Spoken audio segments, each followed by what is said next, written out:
looking simply just everything's gone great. Is it real? It's real.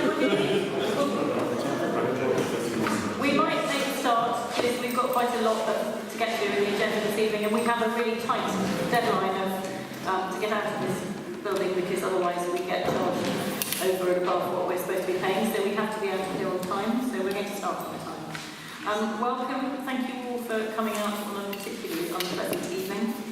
My name is Lucy Lensinger and I'm the chair of this Western Central Area Committee.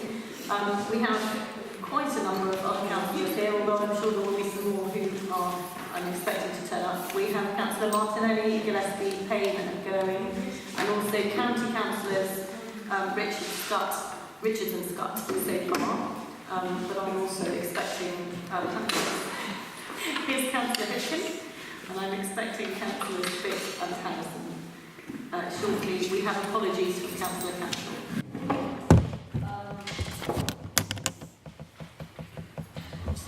I'd like to remind councillors of this external phone or put them on silent. If you do want to have any on the outside, it's not very far to go.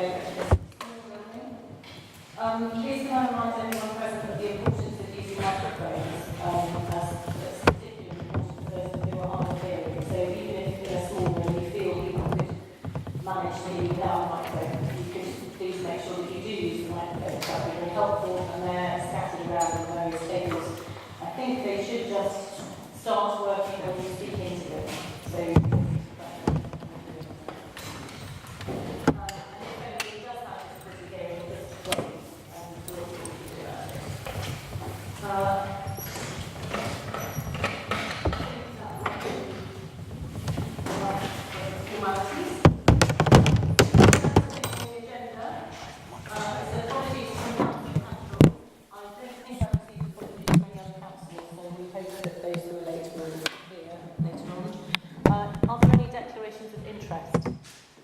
Items on the agenda?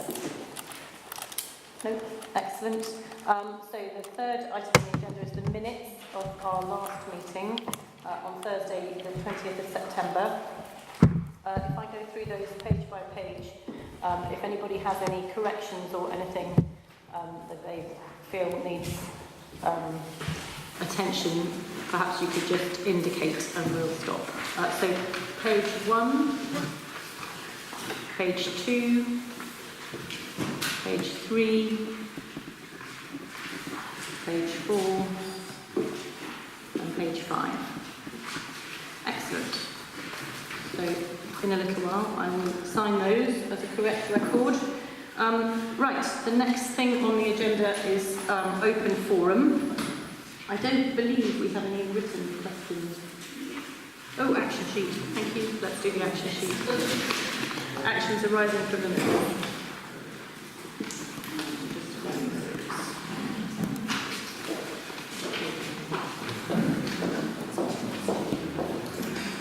We do now have written questions. Right.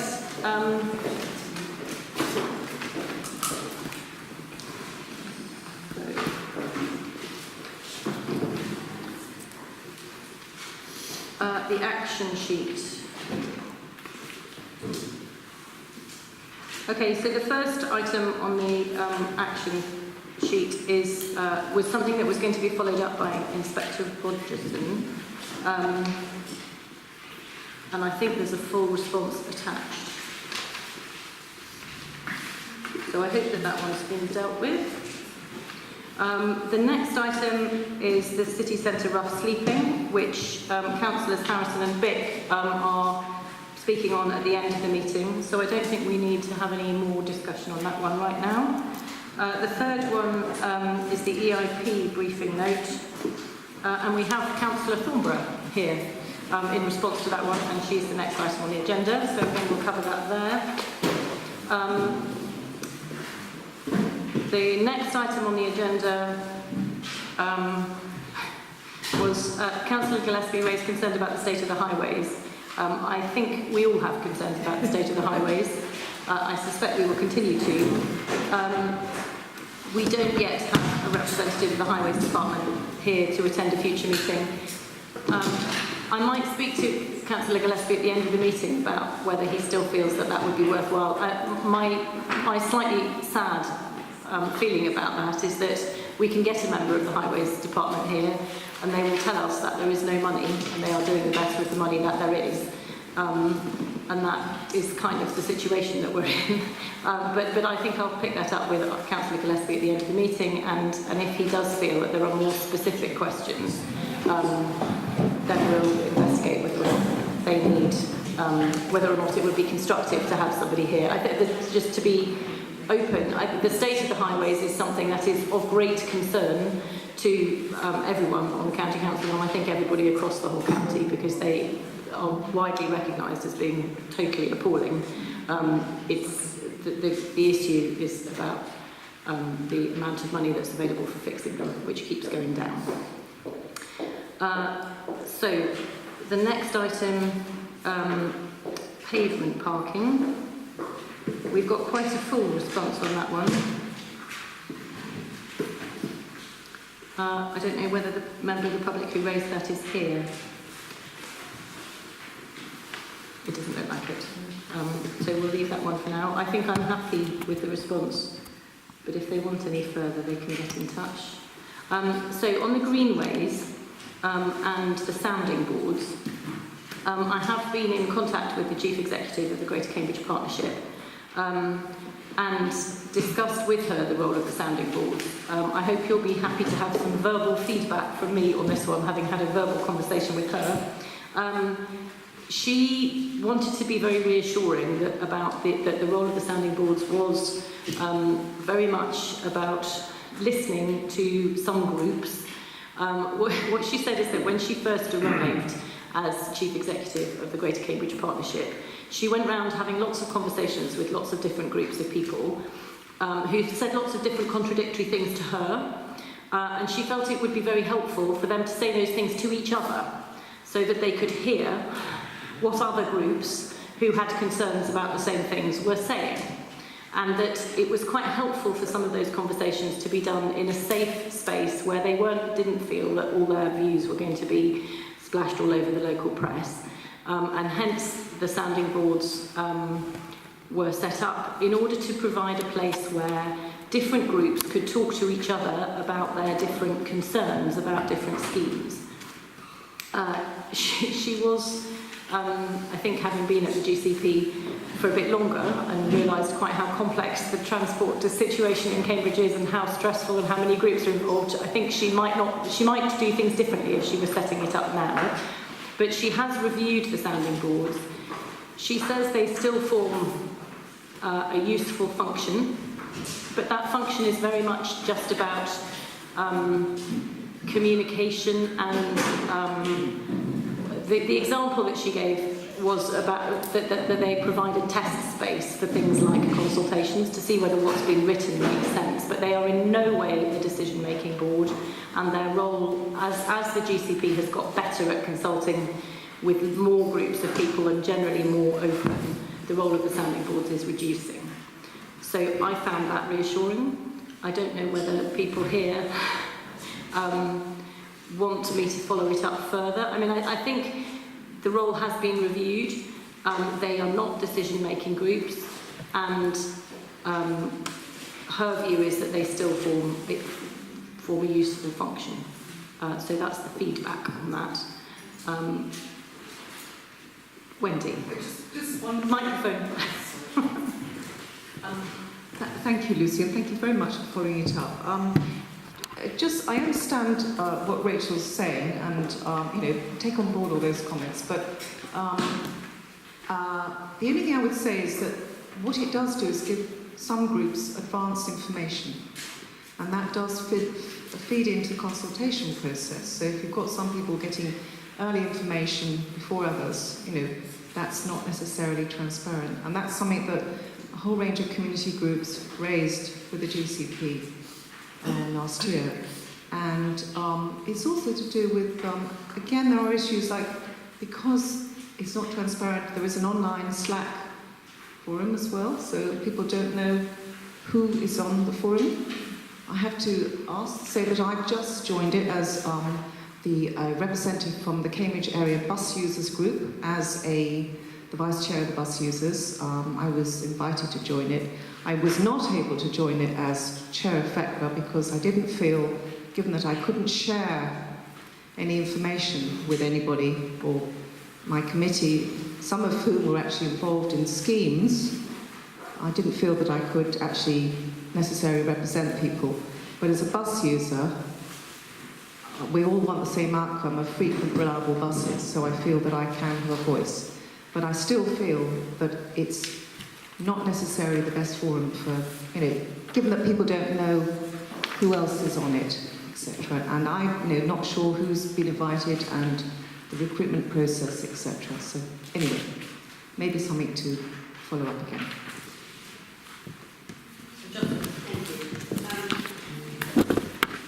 Yes, I'd just like to express a concern too that's actually coming from the Milton Road Local Liaison Forum, which is not in Castle, but it may touch upon issues that are arising in Castle too.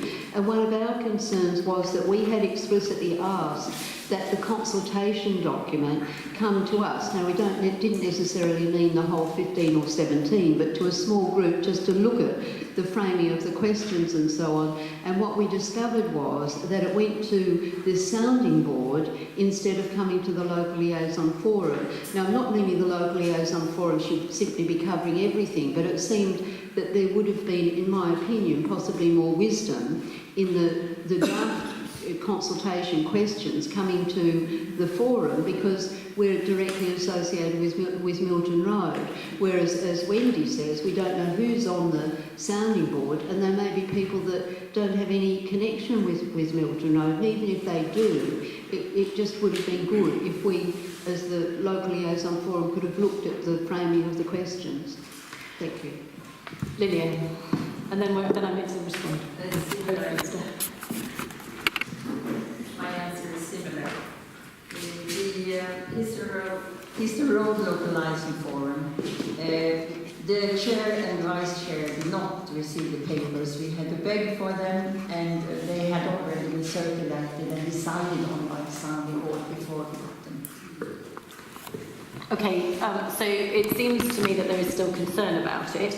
I think if there is concern about it, this meeting can make no decisions about sounding boards.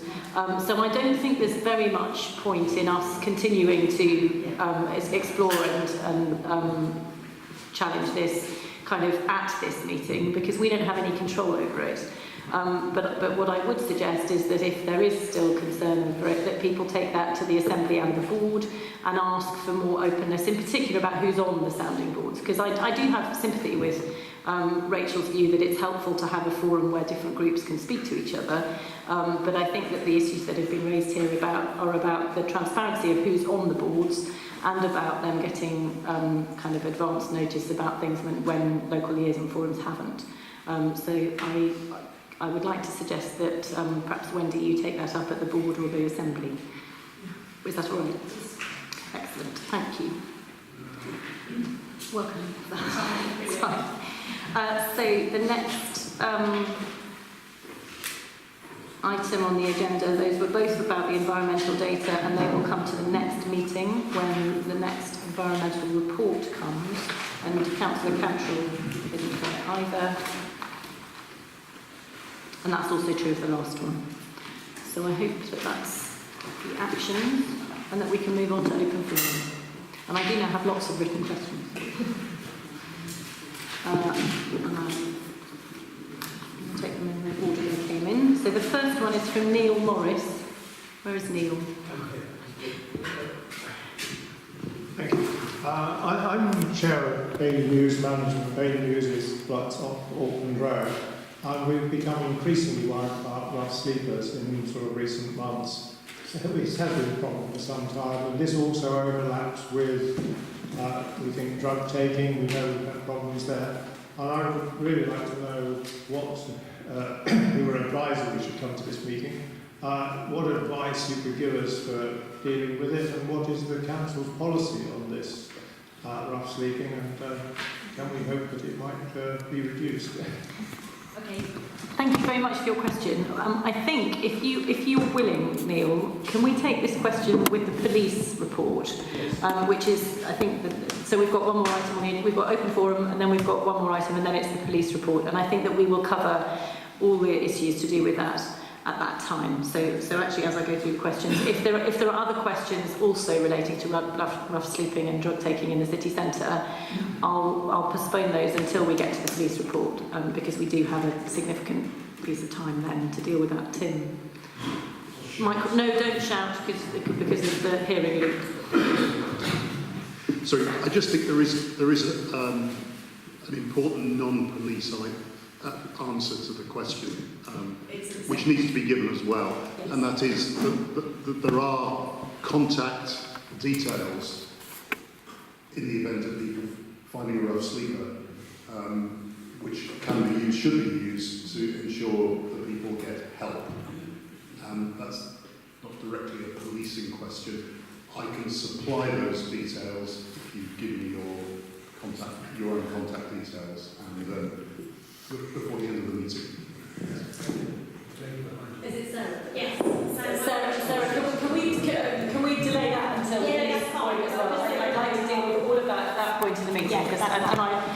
The quicker we can get there, the more time we can spend on it at that point in the meeting. So in fact, I've in that time put aside questions from Christina Kapsetska. I've probably got that wrong, apologies, and Ruskia Bates. So we'll take all of those. One of the other questions, Wendy, your relates to the bus one, so I won't do it under open forum, we'll do that under, but can you remind me when we get there in case I've forgotten by that stage? So in fact, we come back to Richard's question, which is not covered on the rest of the agenda.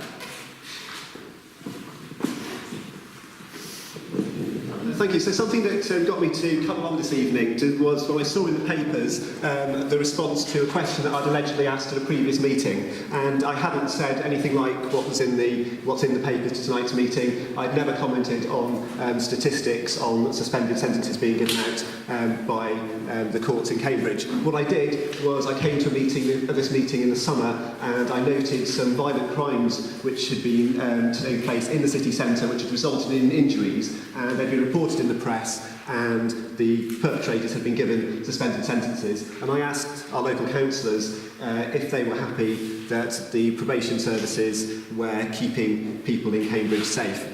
So we've now had a response from the probation services and the community rehabilitation company commenting on the use of suspended sentences. But what I'd like to hear from councillors is whether or not they think that that response gives confidence that we're being kept safe from these people who've caused injury through violent crime. The response doesn't particularly give me that confidence. One thing it says is that these people could have a meeting with their probation officers. They have at least a meeting once a month. Well, that could be an incredibly light touch. That could be a short meeting, 5-10 minutes once a month. They might have to wait a month for that meeting. And we don't have any assurances. One thing that didn't come back in that response was something to say, well, there have been no injuries caused by people on suspended sentences for committing violent crimes in Cambridge this year, say. We didn't get that level of response. And the community rehabilitation company said their line of accountability is straight to central government. And I thought that was particularly poor as well, because I would have hoped that there would be some kind of accountability to local councillors and perhaps the Police and Crime Commissioner. And I was surprised to read that the accountability is straight back to central government. So, thank you. Thank you, Richard. I'm happy to give you a personal response on that, but it will be a personal response, and I'm also happy for a couple of other councillors too if they wish to, but I think that given what you've just said at the very end about the accountability being back immediately to central government, I'm not sure it's necessarily the best use of our time this evening for all of us to give you our personal opinions when there's actually very little we can do about it because it goes straight back to central government. From a personal perspective, I don't necessarily have enormous faith in the way the probation services being managed at the moment, or the fact that it's being managed by companies. I have enormous doubts about that. I would very much like to see them more locally accountable. But I also think that suspended sentences and offenders being managed in the community is a good thing. I do not want to see everybody who has committed a crime sent to prison, because I think A, that's very expensive, and B, it's very destructive of people's lives, and people don't usually come out of prison better, more cooperative and valuable citizens than they went in. So I think we do need to have a system for managing offenders in the community. I just don't think the system we've got at the moment is a very good one. I don't know if anybody wants to add anything to that. It doesn't look like it. So if you think that that's an adequate response, we will move on. Are there any other questions on open forum, or should we allow some more time for the police questions and the other questions under other items? Excellent. We will move on. So the next thing on the agenda is actually the Executive Councillor for Streets and Open Spaces, who's come to this meeting as a response to some of the questions that we had at an earlier meeting about the Environmental Improvement Scheme and where the scheme was in its development and when we would be allowed to put more bids into the scheme and what was happening to the bids that were already there. So thank you very, very much for coming, Katie. We're very grateful. I'd just like to say Katie is relatively new in this role. So I don't think it would be fair to hold her personally responsible for any previous failings in the scheme, but I hope she'll be able to give us a bit of an outline about where she sees the scheme going in the future. Do you want to come and have a microphone up here if people can see you?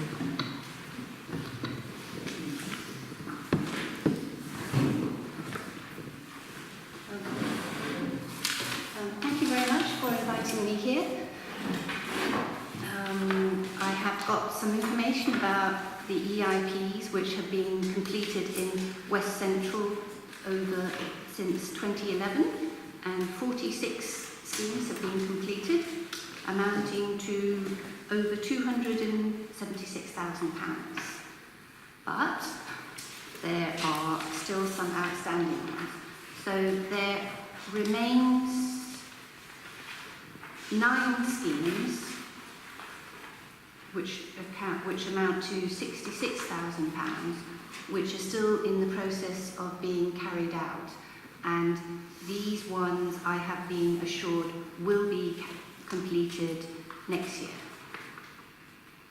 That leaves 3 further applications, which I understand are fairly difficult, and 2 of them are not being processed because it actually requires highway cooperation with the Highways Authority.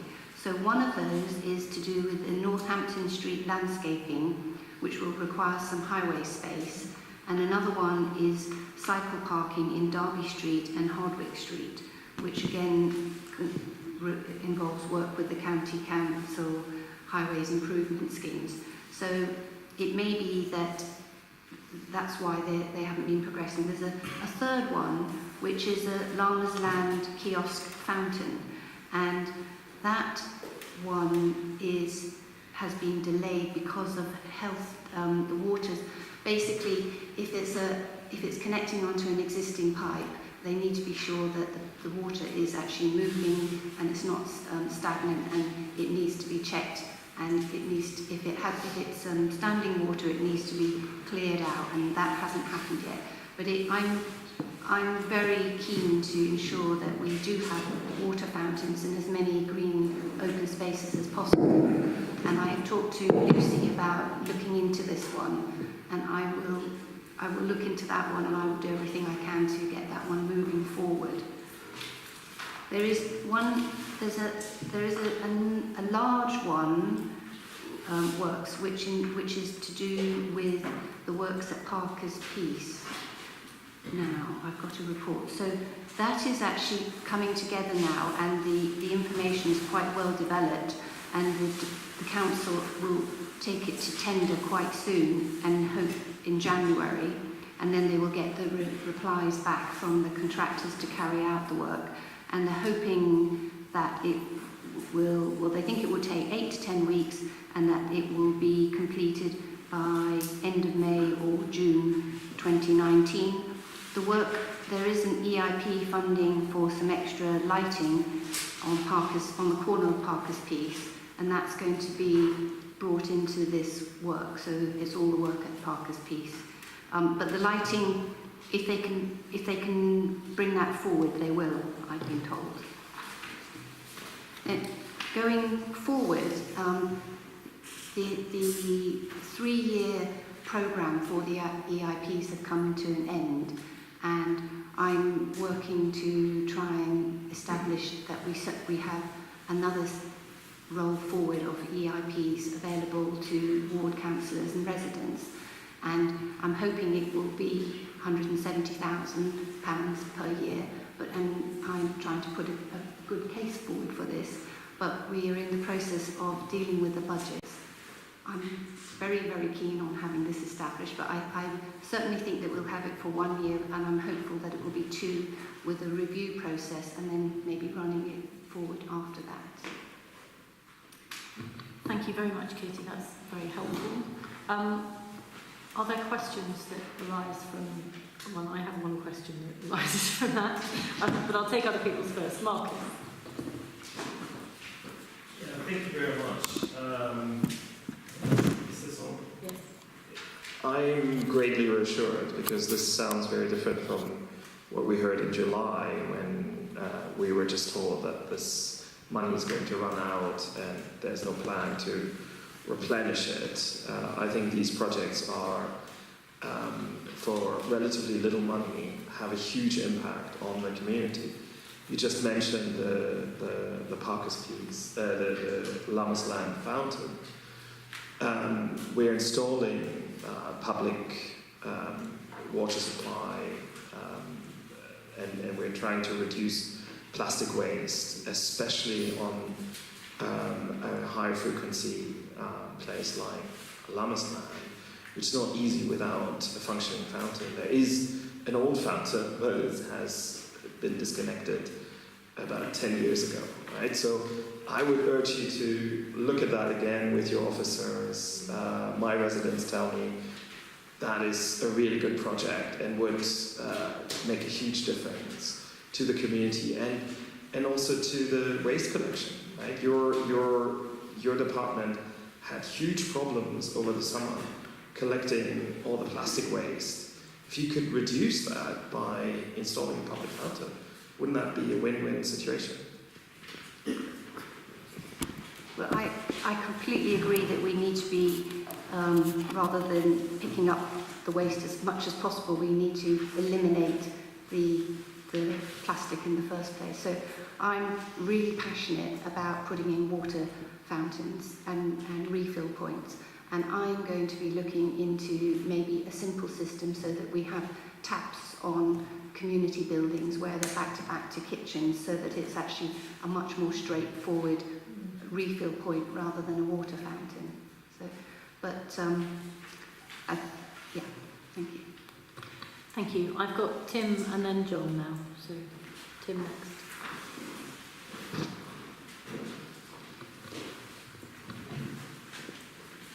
Thanks very much for the update. It's good news about the schemes that look like they're coming through. But I wanted to really ask what is really going on in the bigger picture, because the Environmental Improvement Programme is an annual budget, and the schemes that you say, there are 9 of them still in process and should happen next year. That means that that will be the 3rd year after they were commissioned by the committee. And there have been no new schemes commissioned at all for this year. So why is it taking so long to deliver these schemes? Are you sure that there actually is enough resource to deliver these? I mean, it's all very well allocating us the money, which is the price of schemes, but if there isn't the resource available to deliver the schemes, then we're just sort of stumbling from one log jam to another. So what is happening? Could you sort of take some responsibility for kind of sorting out the resources that deliver so that we don't have to wait so long for these schemes? And what happened to the budget for this year when we have not been asked for the new schemes?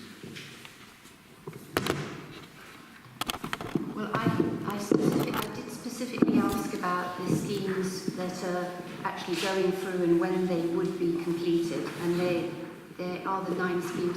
And I also asked about resources and whether we needed to look at those resources, and I have been assured that the resources are available to complete these schemes, and I will personally look into the 9 and make sure that they are delivered by the end of next year, which is all of them.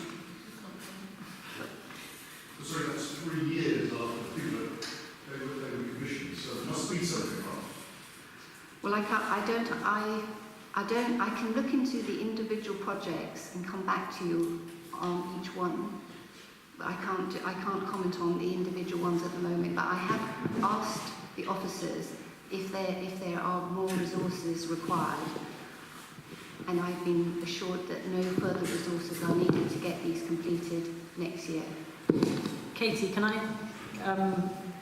I think part of the issue here is that about the word resources, because I think that when you ask the officers whether more resources are needed, they say no, because what they take that word to mean is, do we need more money in order to fund these schemes? And the answer to that is we don't need more money. The issue about resources is about the staff time and availability to be able to deliver them. So at the moment what we've had a backlog for 3 years where these schemes haven't been delivered. And I think that the main reason that they haven't been delivered is because there isn't the staff capacity to deal with the number of projects that are coming in.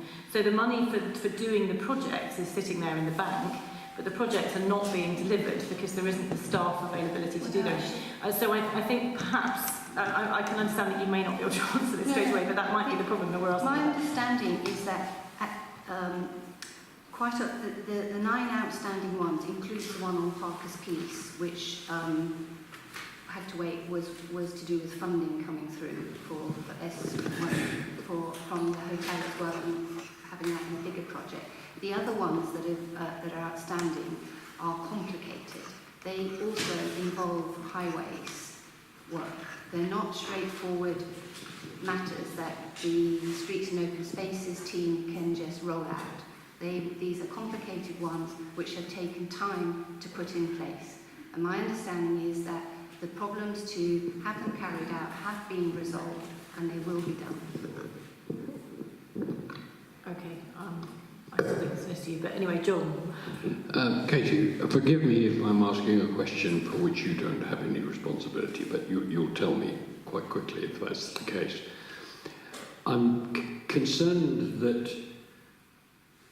pedestrians in the city centre, particularly, are, if you like, being pushed off the footpaths by the spreading phenomenon of restaurant chairs and tables and A-boards, so that there are parts of the city where, frankly, pedestrians are struggling to be able to not interrupt serveries and waiters and so on. Now, as I understand it, a fee is paid for the occupation of public space by restaurants and cafes. I wonder, is there ever any check on whether they are extending the limits of their territory beyond that which has been allowed? And if so, who does the check? And incidentally, these are not idle questions. I'd like answers to them, if not today, perhaps in written answer. Can you tell me how much is paid per square metre of public space in central Cambridge by restaurants? And who collects that? And who administers it? And who has the capacity to raise it to a realistic level? I'm afraid I'll have to come back to you on that, but I have also raised the question about restaurants and cafes getting permission for outdoor seating spaces, and whether that is defined and whether that is slowly expands into the footpath. So I have the same concerns as you, and I will find out the points you've made and get back to you. Thank you, Katie. Oscar. Thanks. Since we're talking more generally about improving the environment now, one thing which I think would improve the environment quite a lot is to take away the funfair on Parker's Piece, which has gone way beyond its original mission. It's not an ice rink anymore, it's a large funfair. I'd be very glad if you were able to tell me that this will be the last year that it will operate there.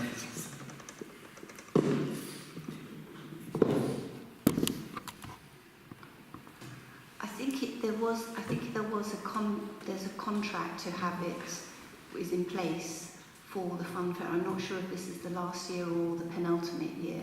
And then if it's when that is completed, and if they propose to come back again, then the councillors it will be an event which the councillors of that ward will have a view taken on it, I think. But I see where you're coming from, Oscar. Richard. So as we've got the Executive Councillor for Open Spaces, Streets and Rivers here, I'd like to ask about the rivers section of the portfolio and ask if we can have our councillors and councillor-appointed reps on the Conservators work to get that body operating more transparently. They haven't published any papers or minutes for years now, so it's very difficult to follow what they're doing. They have managed to get a few agendas up, but that's all. And something else I'd like to say, excellent, we've got the Executive Councillor for the Green Spaces here because there's obviously so many great green spaces in the West Central area. And something I'd like from the West Central Committee is if I follow what's going on here, I want to find out about changes that are proposed to those green spaces. And often over the last few years, we haven't found out here about things that are happening. We've had working groups that are for Midsummer Common and Duties Green, for example, and we've had engagement with friends groups rather than the formal council meeting. So I'd just like to urge to bring things here where they're properly in public. For example, last year where we had all the bins being changed, there were questions here about them on the Millpool and on Midsummer Common. It would be nice to sort of have that discussion, or at least tell people what's planned at a formal council meeting in the local area.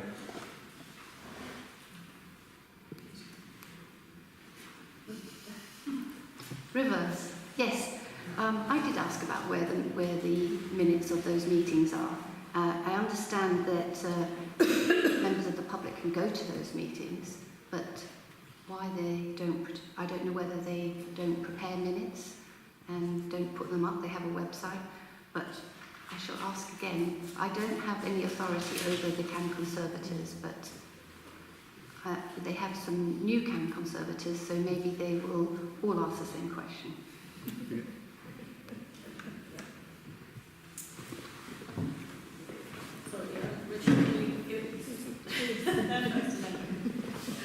I'm sorry to intrude, but since we have you here, and there have been a lot of interesting questions, we had this huge consultation on the Market Square, and a lot of us spent an awful lot of time responding and putting in things. It was absolute awful this summer, with nowhere to sit and people sitting in the gutters, and it's dreadful. And I wondered how long that development is going to take. Is it going to happen this year, next year? I don't know when, but it is. It was a real quite shocking state of affairs in the hot summer. I'm afraid my remit it covers cleaning the Market Square, but not anything else in the Market Square. I know that there is supplementary design guidance is being discussed now about the Market Square and the city centre. That's got a while to go still, and then that will have an influence on the Market Square. But my office is close to the Market Square, and it has so much potential, so I understand where your concern is. Can I just, Tim and Oscar, as members for Market, are you aware of any more information about that, or would it be sensible for us to ask for it to be on the agenda for a future meeting? Oscar. Well, I got an email forwarded from a charity which has been invited to a drop-in on a consultation about the market development on the 15th of January. hadn't been invited myself, and I don't know many residents who've been invited. I suppose that's just the order that the team have chosen to do things in, but I should be aware of these things. I think as a Market Ward councillor, I think it would be good for people who've come to the area committee to be able to apply as well. The officer dealing with it is Sarah French, I believe. It seems as if you can just email her to ask for a drop-in place, but I think the net should be cast fairly wide for something of such significance. Okay, that's helpful. I think, given what Richard was just saying about this committee being engaged with the development of the open spaces, perhaps I will ask for it to be on the agenda for a future meeting here, so that we can have a proper public briefing on it, as well as charities and other people doing that. But, Anthony, is it on this issue? Wendy, do you mind if you... pops in front of me. Yeah, just quickly, I'll have to double check, but I did ask about this plan. From what I remember, I think so they've basically got some external consultants to do it, and it's going to report sort of in late 2019 or sort of autumn 2019 or something like that. But what I can do is I can let you know from my notes specifically. That's very helpful. I think if we ask them to come here, then we can have a kind of a public briefing about what that consultancy is doing, what their timescales are likely to be, who they're consulting, all those sorts of things, so everybody can hear about it. So, thank you very much. Yes. Then Wendy. Me? And I think this might... Me? Yes. Yes. Just wanted to pick up on something that Richard said about the river, and it's something I've discussed previously with Ctte and a couple of people at the Spaces and Movement workshop on the city centre, was in terms of the river, is that as you're looking at the budget now, people suggested that maybe what we should all be thinking about is asking for a landscape strategy for the river, and asking if that could be put in the budget, because that was something that was flagged up by the inspector, and I think it's something that could involve everybody, and it's about not dealing with the river issues in sort of silos. It's about taking it as a whole, and it's so, the CAM is so much the heart of Cambridge, and that also goes back to also the discussion about the market, because I attended a city centre spaces and movement workshop, and I believe that the market is going to be dealt with as a separate thing, but actually they're all part and parcel of the same thing. I mean, it's, again, and the question was raised by Stacey Visor at the city centre spaces and movement stakeholders workshop, was, why are we dealing with all of this in silos? It should be the whole thing. But anyway, thanks. Well, I think you've mentioned that to me before, and I think reviewing the landscape strategy must include the river. I know that there is a biodiversity strategy dating from 2006, which is again, it needs to be reviewed and updated, and that must include the river as well. So, actually, we have got, if you're happy to do two. So I'll take Oscar and then Bev, and then that will be the end, and then we'll let Katie sum up. Thanks. Just quickly, the importance of working transparently and collaboratively is exemplified by the recent release of information about plans for the pontoons. This is an east area, admittedly not central area, which will only fit one model of boat. The officers have been working on this for months apparently, and come up with something will not work at all. So if that had been discussed with voters, or presumably most residents, they would have flagged this up much earlier and saved quite a bit of time and money.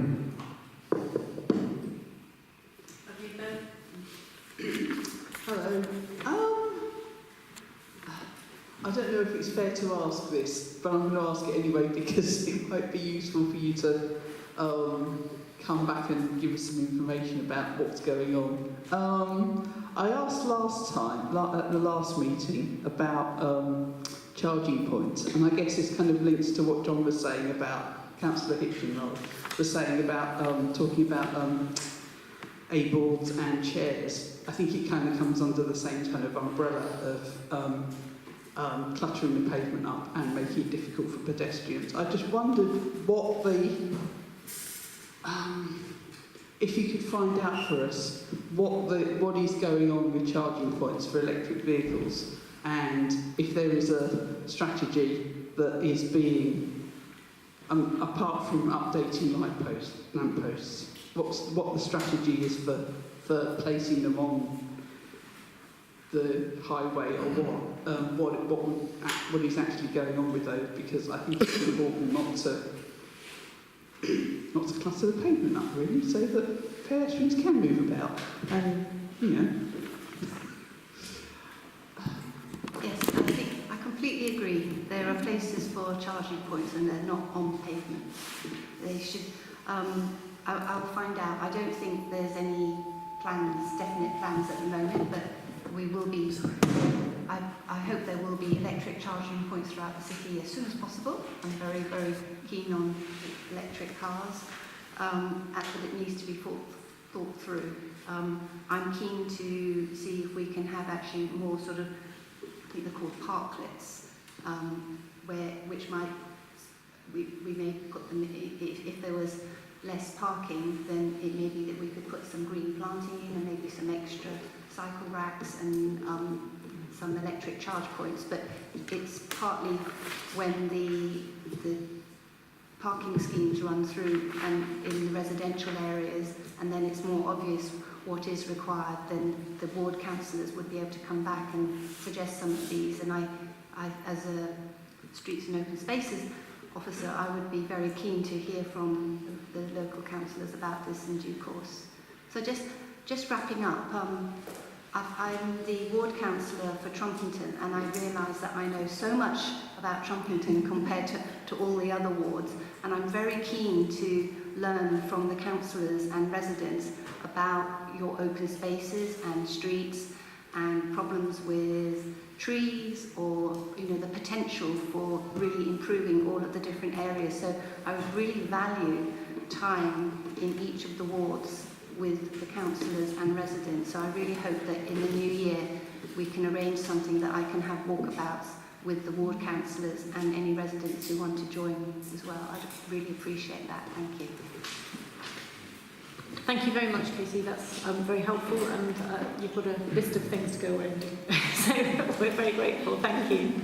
Okay, the next thing on the agenda is the Policing and Safer Neighbourhoods report, which also includes Sarah Steggles from the Safer Communities. Sarah, would you like to come down to the front as well? I think rather than going through the policing report, which is in the papers, given that there's obviously quite a lot of concern in the room about specific issues relating to that report, we won't kind of read through it today. We'll move straight on to general questions. My life. Got a chair. Oh, you stand up. Bring a chair. Bring a chair. Don't bring a chair. All right, it's on the way.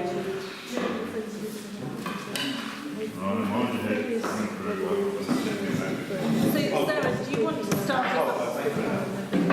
We've now got two chairs. Now, I nearly brained several people getting out of it, but move a chair. Because we've got a report from Sergeant Missick, a written report, if we now take the report from the Streets and Open Spaces team, is that Safer Communities team, and then we can have the discussion, but I think it would probably be useful to hear from Sarah before we have that discussion, so that we've got all the information available and then we can ask questions. So, is that okay? Yeah. Okay, we thought it might be useful for us to speak from a Safer Communities team perspective about the work that we're doing in relation to the bedding, the rough sleeping, and sort of the complaints we're getting about drug-related activity in the various areas. We work very closely with the police, the local police, and working particularly closely around the stuff that's going on in the sort of the city centre area and the west of the city. We obviously don't deal with criminal activity. We deal with antisocial behaviour and complaints of antisocial behaviour where it is impacting on the wider community. So from a council point of view, we have to take into account the needs of the individuals on the street and the needs of the wider community and the impact it might be having on them. So when we're looking at the type of the reports we're getting, we'll be looking at who's affected by it, and what we need to be doing to make sure those individuals are supported to move off the streets. What we're finding quite often is individuals are not always ready to engage with what's available to them. There may be offers of some type of accommodation or support, and they may not be engaging in such a way that they're making huge changes to their lifestyle. we will only take action where we're getting enforcement action, where we're getting reports that their behaviour is having an impact on the rest of the community. So the types of things we might be dealing with, we might get complaints from a resident who is having to step outside their front door and they've got a rough sleeper in their doorway who's also leaving drug-related paraphernalia or maybe going to the toilet in the doorway and things like that. So we'd be focusing on those behaviours, not on the rough sleeping. We work with lots of support agencies who will try and get that person accommodated in some way or linked in with services that can help them. Our focus will be on the behaviour. So the type of things we might be looking at are civil injunctions, where we would identify individuals who are particularly problematic. And when I say problematic, their behaviour is having an impact on other people. We'll be identifying those individuals by working with the police and seeing what the police are doing and then deciding what the most appropriate form of enforcement is. Sometimes all we need to be doing is talking to that person, warning that person about the potential consequences, and that is sometimes enough for them to actually either start engaging or to move from that area. We do know that when they move, they're quite likely to go somewhere else, and then we have to look at the situation there. So we can't deal with just sort of, we don't do injunctions on an area, they're on individuals. So we're currently doing stuff where we've got concerns in sort of the Grafton area. We've had success where we had a similar situation in Hills Road and we identified 6 individuals who are particularly problematic. We were able to deal with that because we had really good evidence from the community. It wasn't just because people didn't like the sight of a rough sleeper, it was about drug-related activity, needles, toileting, aggressive behaviour, so lots of other things that was making people feel intimidated and threatened about where they live. We gathered that information and we went to court for injunctions against a number of individuals. When we go to court, we have to present strong evidence and we have to present it to a judge. The individual who we're looking to get that enforcement against has all the information before we go to court, and they are given information about how they can defend themselves if they want to. More often than not, even if they've got a support worker, they don't attend court, but the offer is always there for them to do that. So in that case, the judge did grant us the injunctions and those individuals were excluded from that area. That doesn't necessarily mean that the problem for those individuals is solved, and it may be that we're then picking them up in another area, but we're continually to work with those individuals and looking at what we can do to make sure they have support available if they want it. So that is an ongoing theme with whatever individual we're dealing with. The police, and Kevin will talk to you more about the police action, the police will deal with the criminal behaviours. Where they haven't got the evidence, then we'll look at the sort of the civil stuff and the ASB. We do have fortnightly meetings with all the support services that are working with individuals on the street. So we have a very good, we have lots of information about all those individuals. It's very rare that an individual is on the street and we don't know something about them, or we haven't got information about their background and what they're doing. If they're new to the area, because of the work that we're doing with other agencies, it's picked up very quickly, and we're looking at what we can do to make sure they've got support. It's not, our aim is to get them into accommodation. It isn't always possible to get them into accommodation straight away, but that'll be something we'll continue to work on. Quite a few of them will have accommodation, but they won't be using it for whatever reason. So all these things are considered before we take any kind of enforcement action. And I know people are concerned about, you know, there's a real balance for us because people are concerned for the welfare of individuals on the street, but they're also concerned about us not doing enough to help them or not doing enough to deal with the problem. So it is quite a tricky balance for us to have.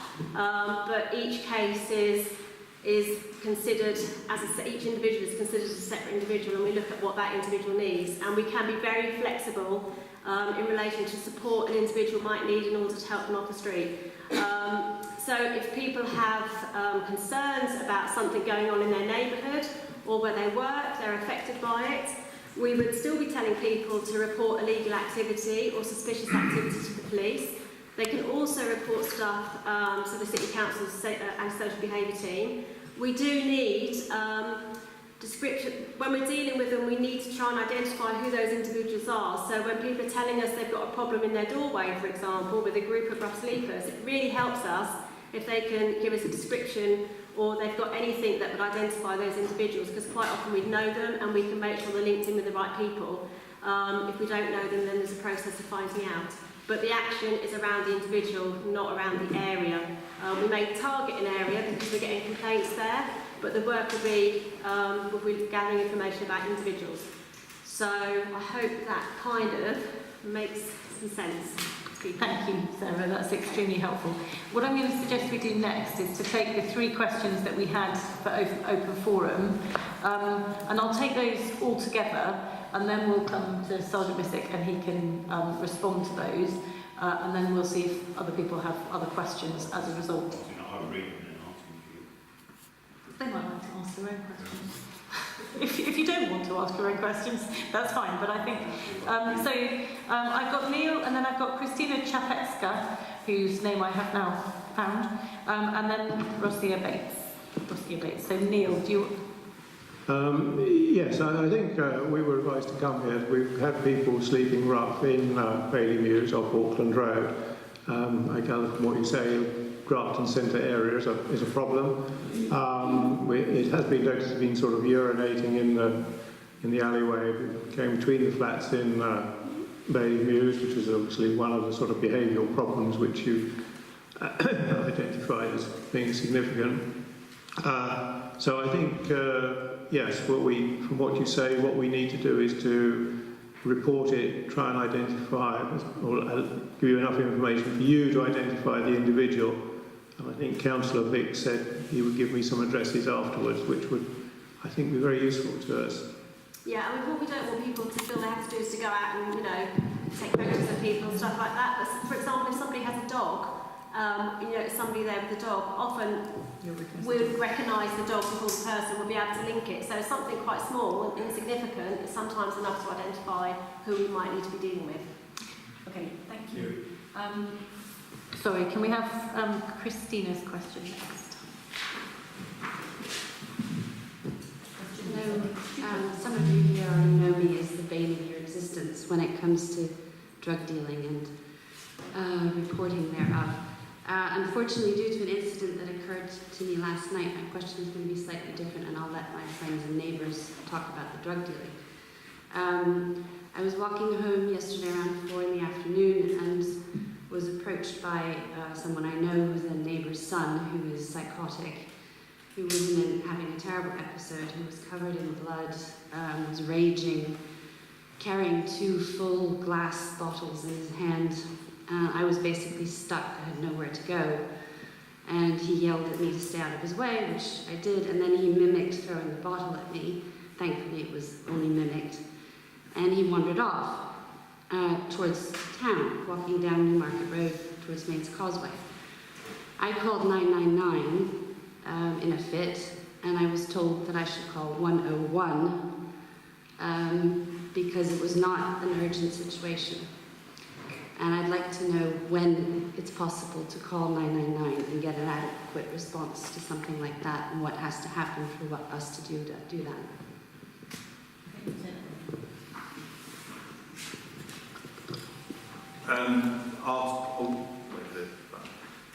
Our call takers are all trained in dealing with a variety of situations that come to us. 999 is generally used for things in action when they're happening there and then. There is a specific risk to life at that point. What you describe, I can kind of see why you would have done that, and I probably would have done the same thing.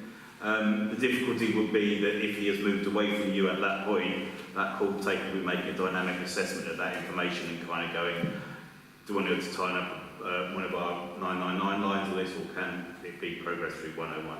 Well, then your colleague in 101 was livid and said it should absolutely be Been a 9. I mean, it's hard for me to sit here and say that they get it right all the time, because clearly they don't.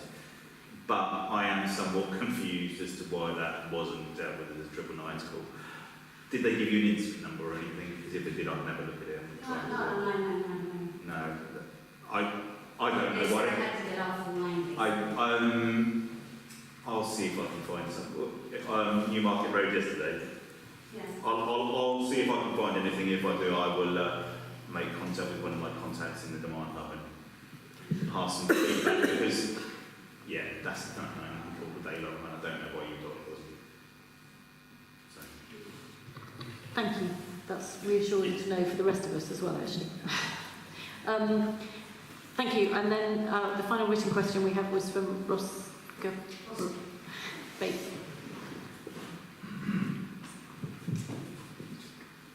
Hi, is that okay? Yes. It's actually kind of a series of connected questions and it's connected to the last question. We have some concerns about reporting to 101 because we are aware that reports we are making are not being logged. We've just made a Freedom of Information Act covering 6 months from April to October. There were 6 incidents reported in the 17 locations that were listed in the FOI request. Of those, the police attended 3. Just 4 or 5 of us neighbours have been logging the calls and the online reports that we have made to 101. And between 4 or 5 neighbours in 3 locations, we've made over 17 reports in that time period. So why, when we report, and some of them we have incident numbers for and they're still not coming up, why, when we're reporting and we're feeding in information about ongoing drug dealing, drug taking, antisocial behaviour associated with that, why are the reports not getting through?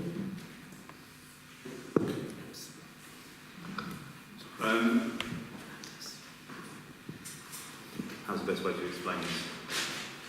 I'll tell you a little bit about how my team works and then hopefully be able to explain what this will make sense in a moment. I currently have 9 staff who work for me. I have 5 PTs, 2 which are very, very new, started 5 weeks ago, and are now independent, which is great. And I have 4 PTs, so each member of my team holds what is best to describe as a I don't want to say portfolio because it makes it sound posh, but they all have a specific plan which they are responsible for. These range from our engagement with the major shopping centres, which Michaela and Laura, and Michaela and Gemma are dealing with. It's engagement with the Market Square, which is what Cat's responsibility is. And the area around Brunswick sits with Laura O'Flynn, who's one of my more experienced PCSOs. When I say more experienced, she's been doing it longer than I have, so she's quite... she is on a daily basis reviewing the stuff that comes through, and the numbers she's telling me are higher than the ones that you've been told. I honestly... The problem is our systems are quite complex, and if you try and do a very accurate search to start with at the beginning, you're likely to exclude a vast amount of data.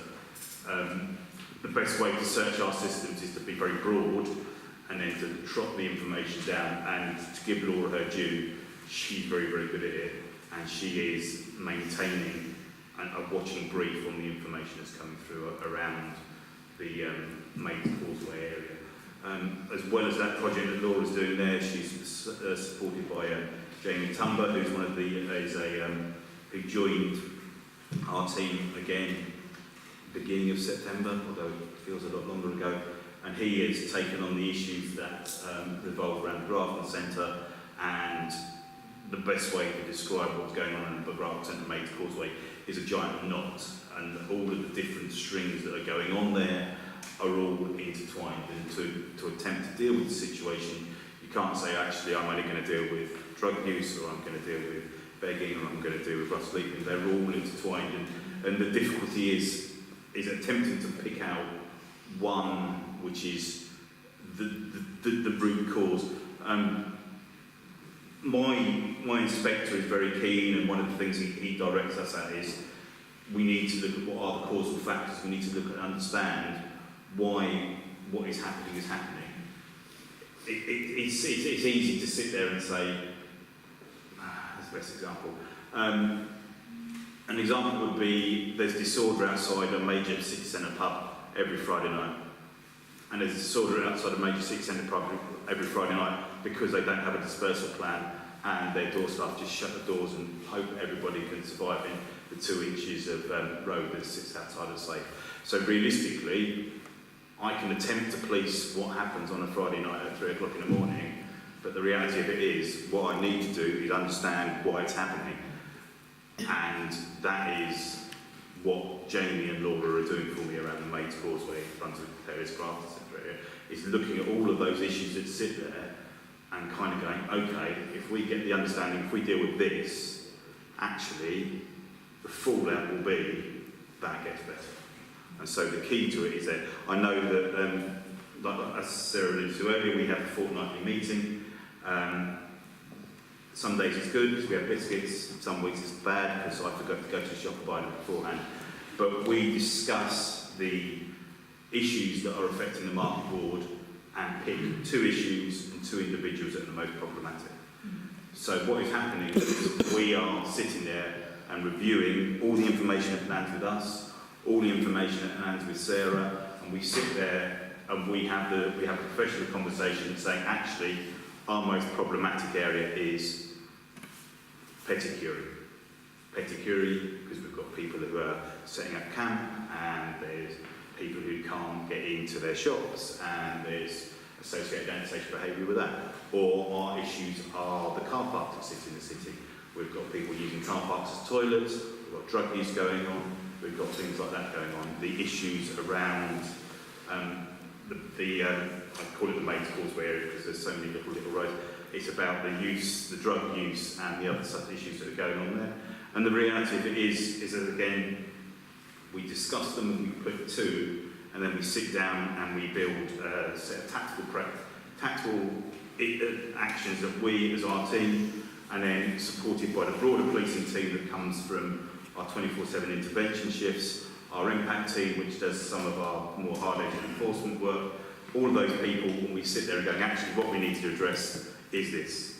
And we send them out and they go and do it. And we've had some Sergeant Street, who does a lot of our enforcement work, has had some very, very successful results in the last few weeks, few months. If you are really bored, you can follow our Twitter account, and Paul is on there quite a lot bragging about what he's doing. I think he just does it to try and get one over on me. So, you know, we'll live with that. Sorry, am I making sense from my rambling? You were making sense, you're now rambling. So I might move to some other members who want to speak. I'm still running with questions, if that's okay, and they're related. Okay, but then I've got 2 more people who want to come in. Okay, I'll be as quick as I possibly can. It's great that you're sitting down and sorting out priorities. Part of our major concern, and it was a concern the same time last year when we had a similar meeting, is that we are making reports that you are not receiving, and therefore you are not prioritising because you are not receiving the information that we are putting into the system. So that's one. Leading on from that, it would be really helpful for us to have a single point of contact to follow up on issues. Now, whether or not we directly email Laura and Jamie and just say we've made a report, make sure you're getting it, or we need something so we get some feedback that when we're pouring it in, it isn't going into the void, because we are making report after report after report and nothing seems to be done.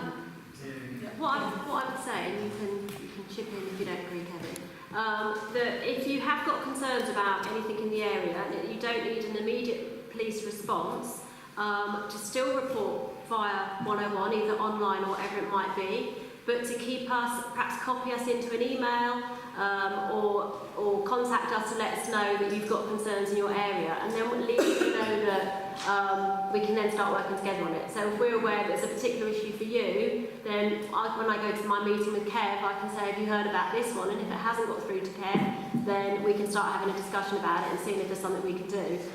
We will go out and we will talk to people in areas and find out if they've got any issues. So we do go out and try and find out what's going on, but we can't really fish for information. So we need to, if somebody's telling us something, then we'll go and see if we can gather evidence from other sources. So by all means, email us. Providing information for 16 months proactively, so there's no fishing required. No, so just email us what the issues are, and then we can start having a conversation about it. Maybe there's stuff going on, but we just don't know what we're doing. Okay, we'll even bring the biscuits. There we go. Okay, and these two, again, are connected. It's very quickly, what intelligence do you want from us? Because we've had conflicting reports on whether or not to try and get car registrations and pass them on. And connected with that, if somebody has private CCTV recording activity, would the police like to see that, and how much use can the police make of that? Are there any issues with that? I would say I'd like all information that doesn't put you at risk to gather it. I think at the end of the day, if you can get me a registration number, my guts tell me it's a hire car, but I'll happily accept it. But I don't want people to put themselves at risk for what may be a small piece of a puzzle, which you may perceive to be a bigger piece of a puzzle. If you can sit there and you get a copy and you can get a registration number, great, that feeds into...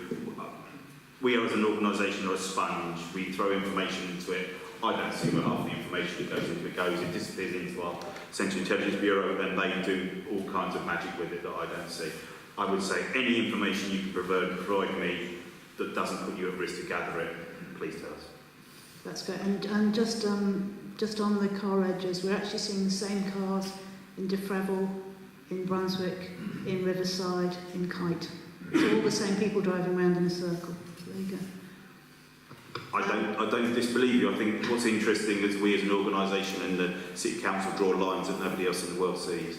I think if they are people, they are operating a business and their business works here, it works into Defrevel Avenues effectively, it works in Brunswick as effectively it works somewhere down Mill Road. So they are, I share an office with the sergeant who runs the Norfolk City and we've had some changes and he joined us this week. And the information flows between all of us, but we draw lines that don't really exist at times. Thank you. Now the gentleman sitting next to Tim, and then Tim, please. Thank you. It's related to the same thing.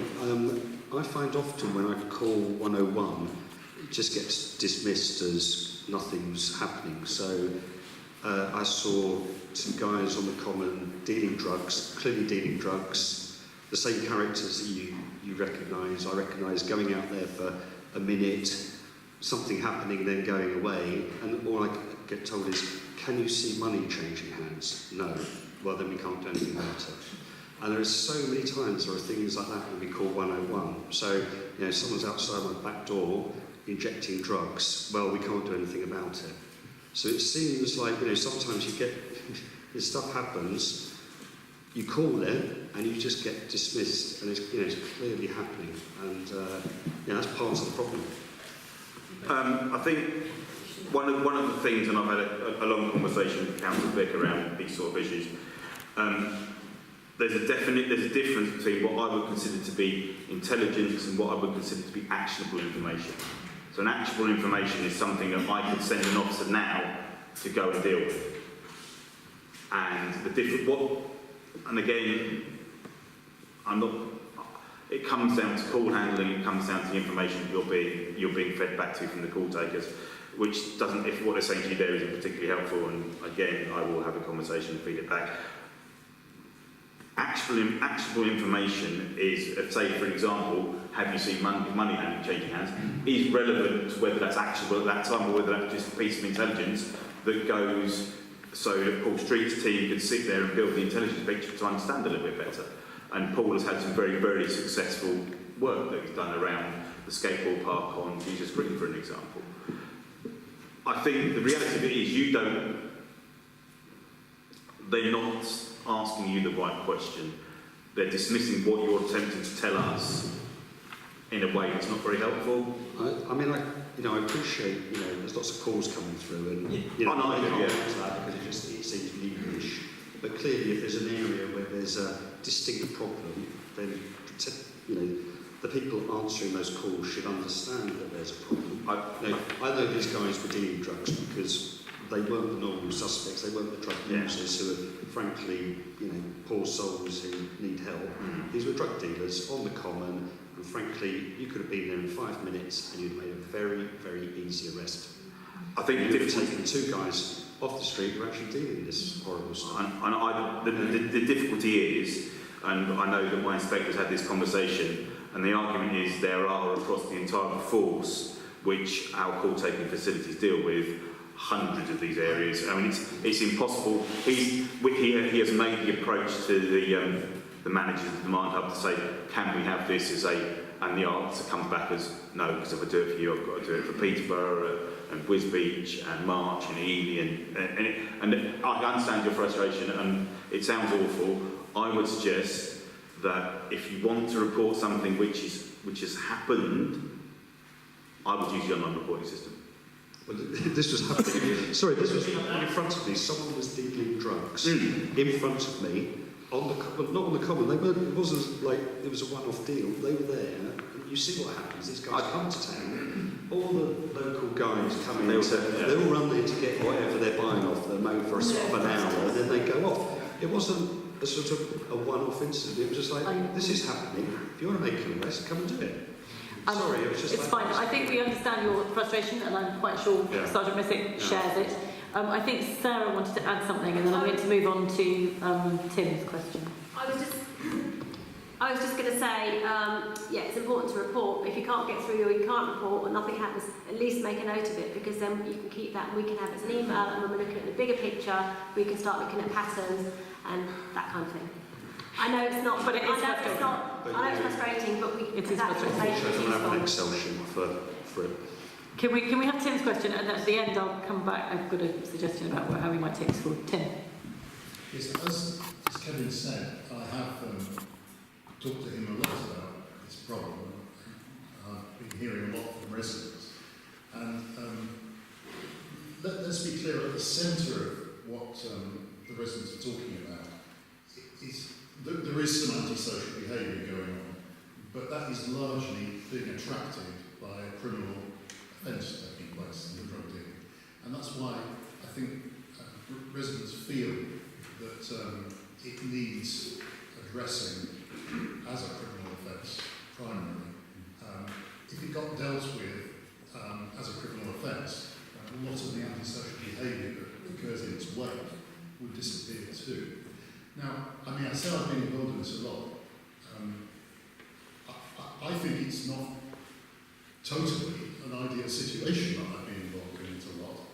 And I think it's partly happened, and Kevin is aware of this, because people are not sure that their messages are getting through to the police, that they obviously will contact other people that they know who can put a spoke in somewhere in their interest, and that's what I do. But given that we are talking about reports of criminal activity, it's not really ideal that people are kind of triangulating through other sources who are not trained or equipped to deal with that kind of information.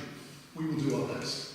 But the thing that concerns me is that the message from the police, and I get this completely, is please report the incidents. Keep on reporting the incidents.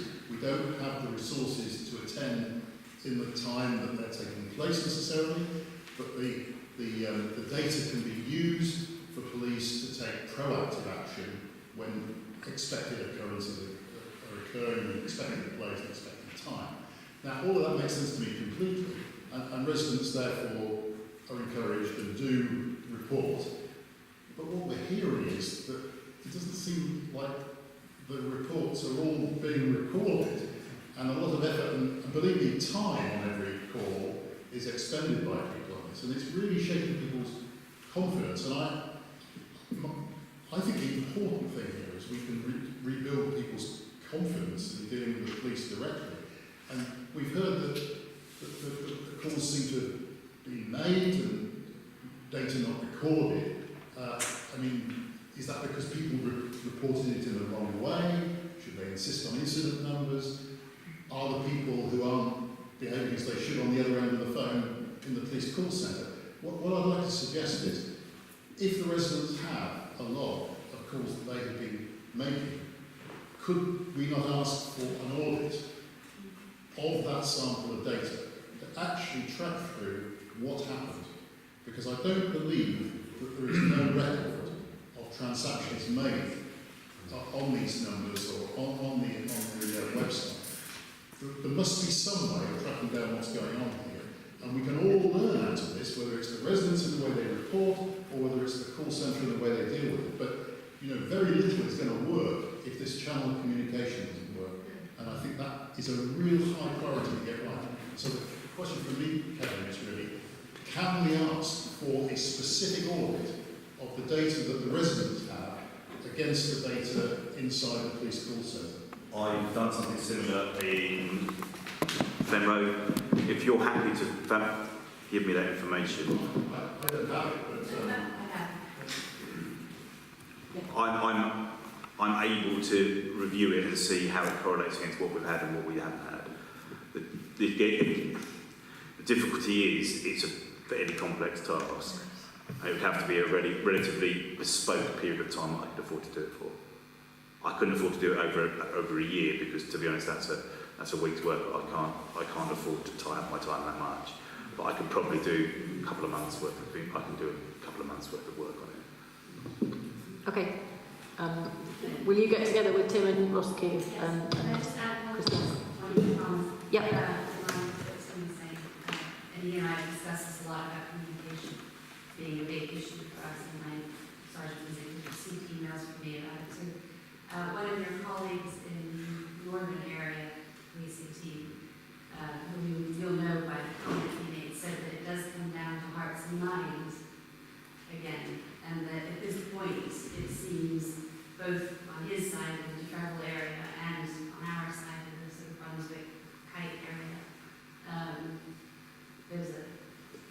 that's where we feel that the police needs to do a little bit of work in terms of making us feel more confident that we are doing the right thing, that we're being heard, and that everything that we're doing is just kind of in the void. So that's all I'm asking for. Okay. I think we're absolutely understanding your frustration.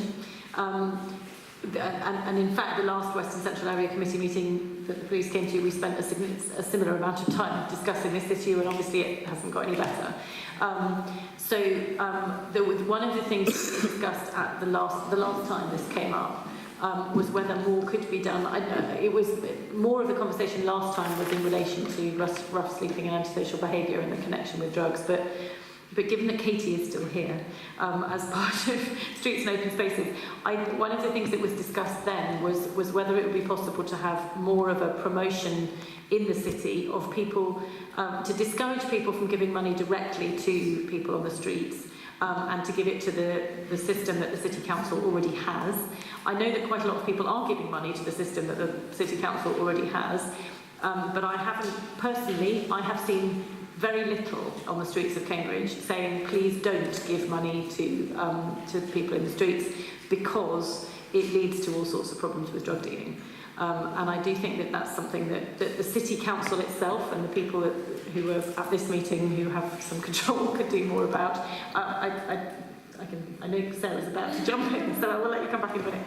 The other thing that we have talked about in the past and that I think perhaps we should try and do is Sergeant Missick's team is the community policing team. I suspect that some of the drug dealing stuff is not your responsibility. So I do wonder whether we should try and get somebody from a different part of the police. I mean, you don't want Mr. Street. We might not get Mr. Street. We could certainly,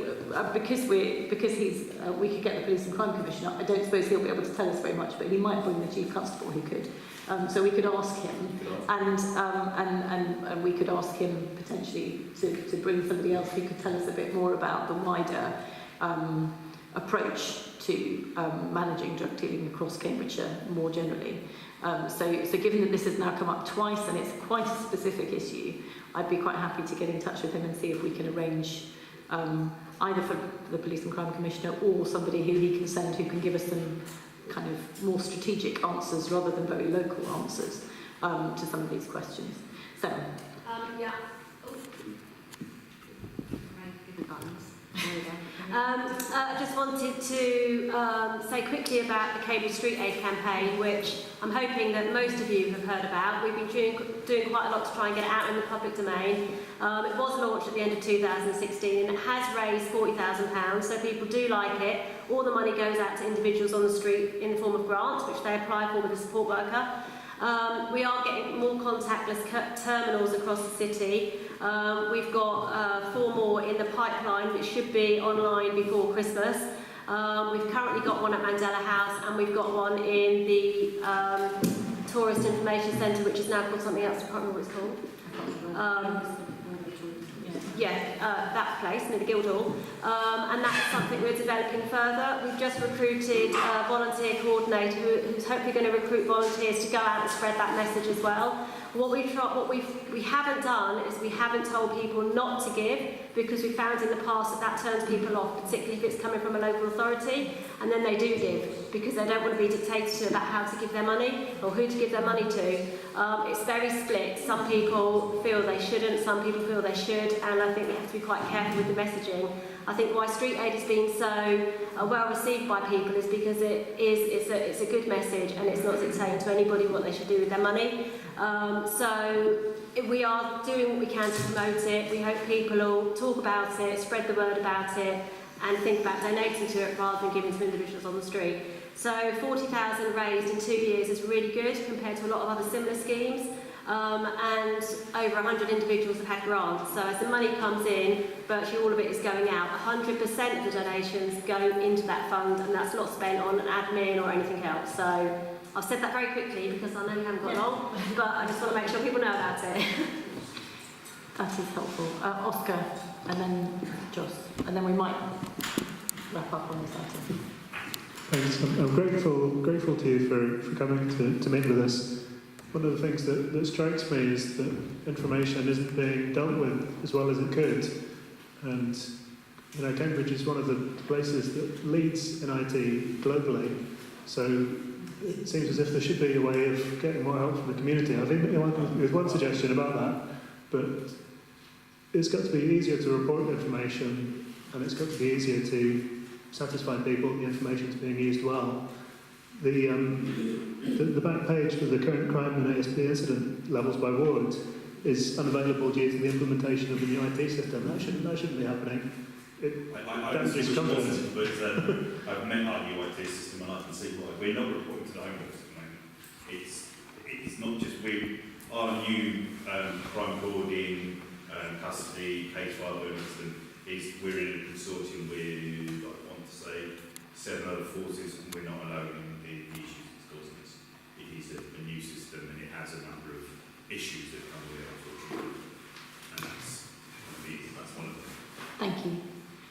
And it does seem as if that people know where the dodgy areas are. People know where you can buy drugs easily.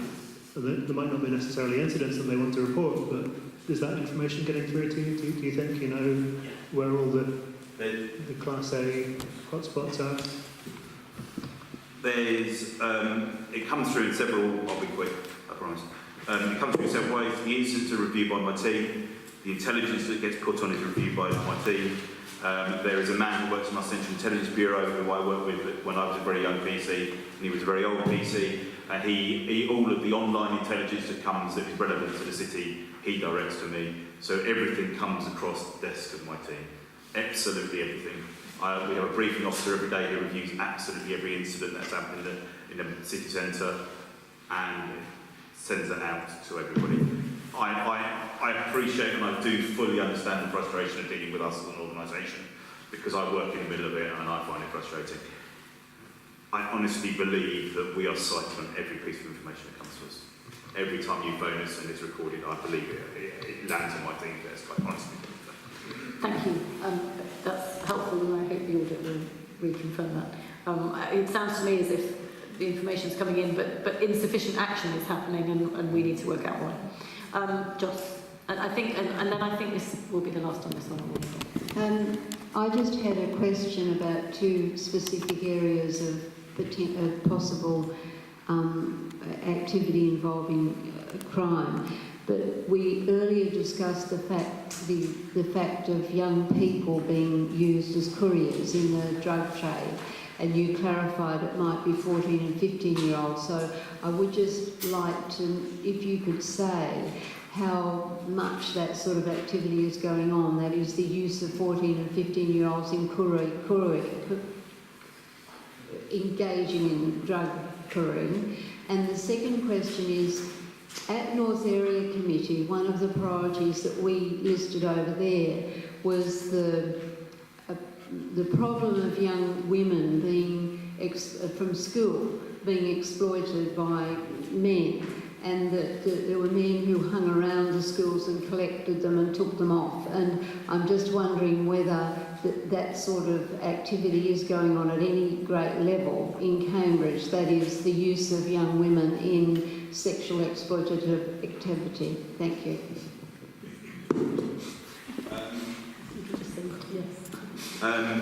I can't put numbers on the county lines issue because a number of the people aren't actually from Cambridge. They are exploited in other areas and end up working here. I use working in its broadest possible sense. In terms of child sexual exploitation, which is the other point you make, we're engaged with all of the major all of the secondary schools and education providers in the city, and we're alive to the issue. But as to how much of it goes on in the city centre, I honestly couldn't say. Thank you very much indeed. Part of the purpose of this session is to recommend police priorities. It seems to me that we should just have one this time. So Nicola's obviously got a...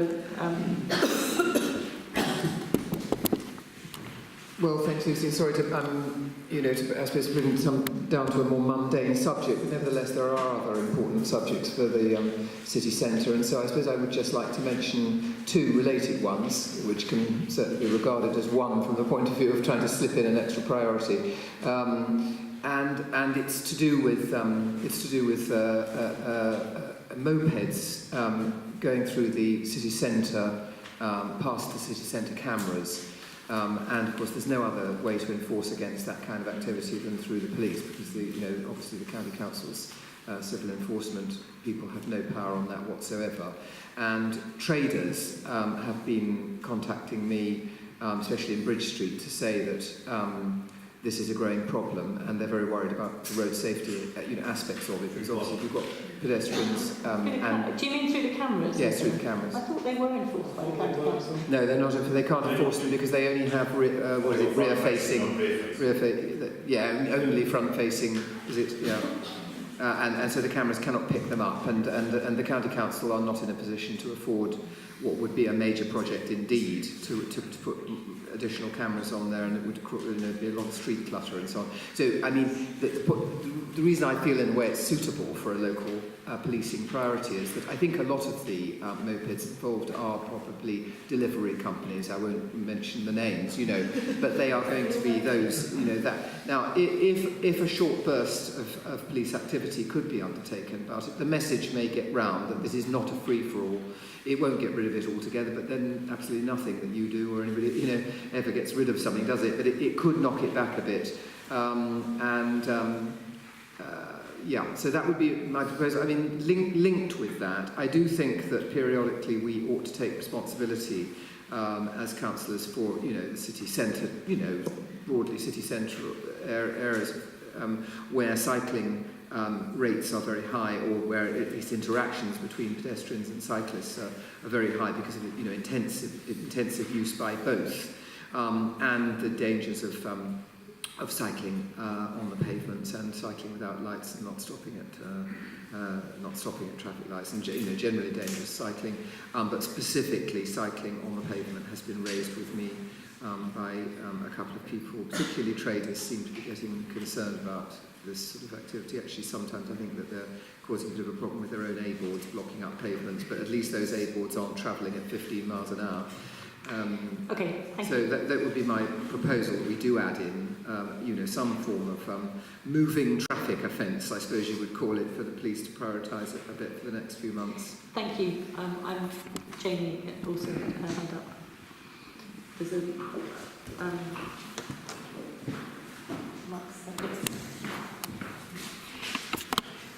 much.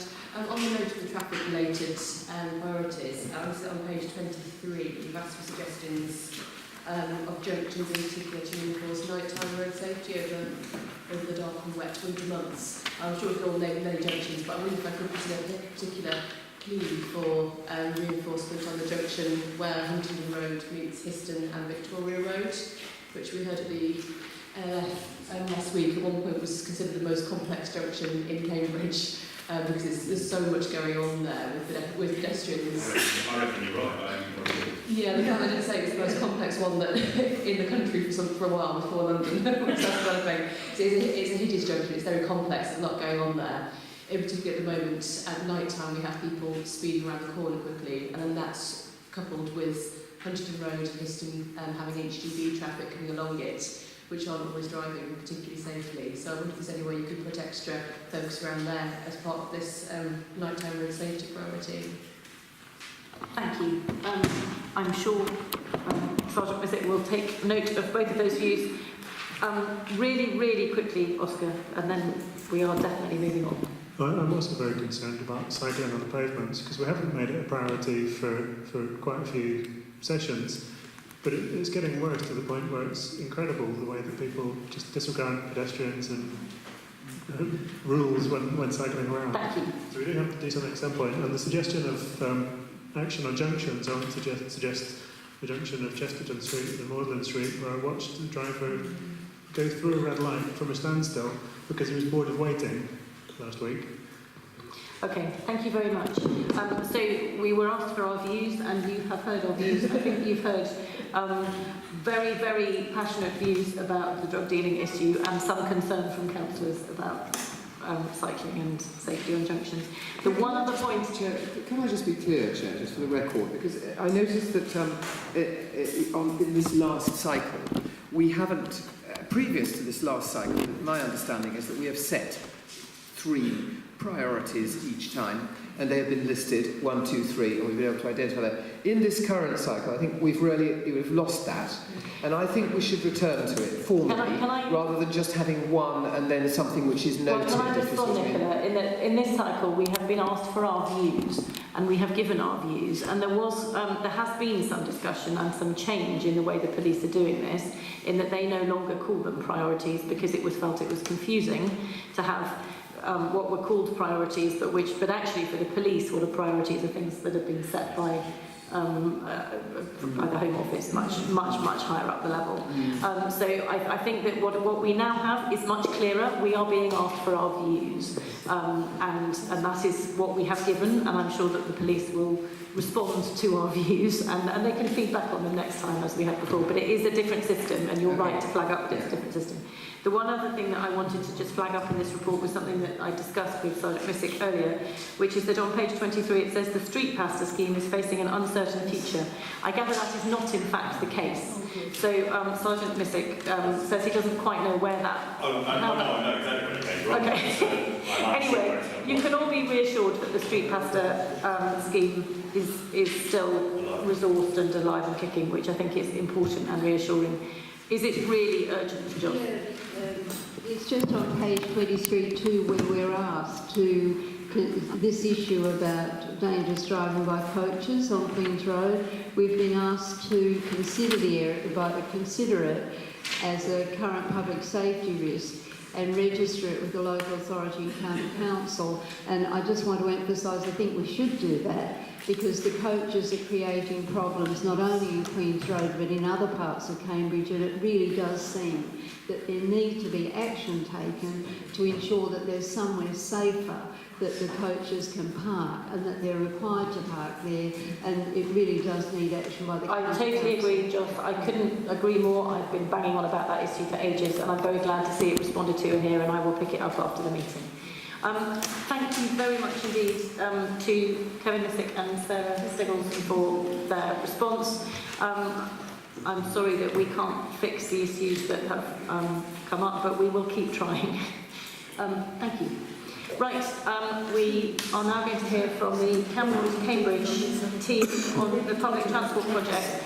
I don't really want to have pause because it's going to make the meeting later. Can I suggest that while they present, you won't have to wander around, Dave, so if anybody wants to go and get a coffee, now would be a good moment to do it. But please come and go relatively quietly and we will move on. I also want to make it very clear that Adrian Shepherd and his colleague, Jeremy, are technical experts. They are not politicians. So while we will discuss this, I'm not going to expect them to answer questions about why this route is happening, why particular choices are being made, unless they are technical questions. Over to you.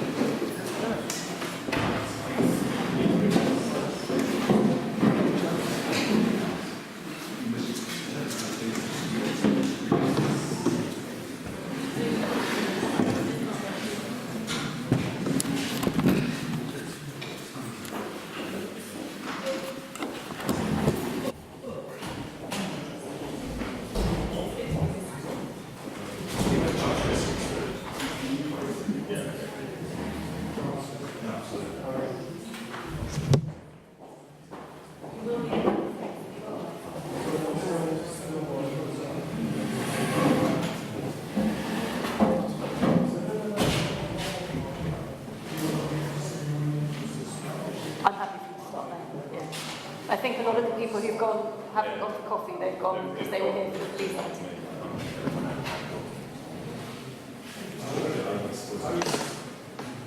Good evening, ladies and gentlemen. My name is Adrian Shepherd. I'm the project manager for the Campbell Cambridge project. This is the Greater Cambridge project.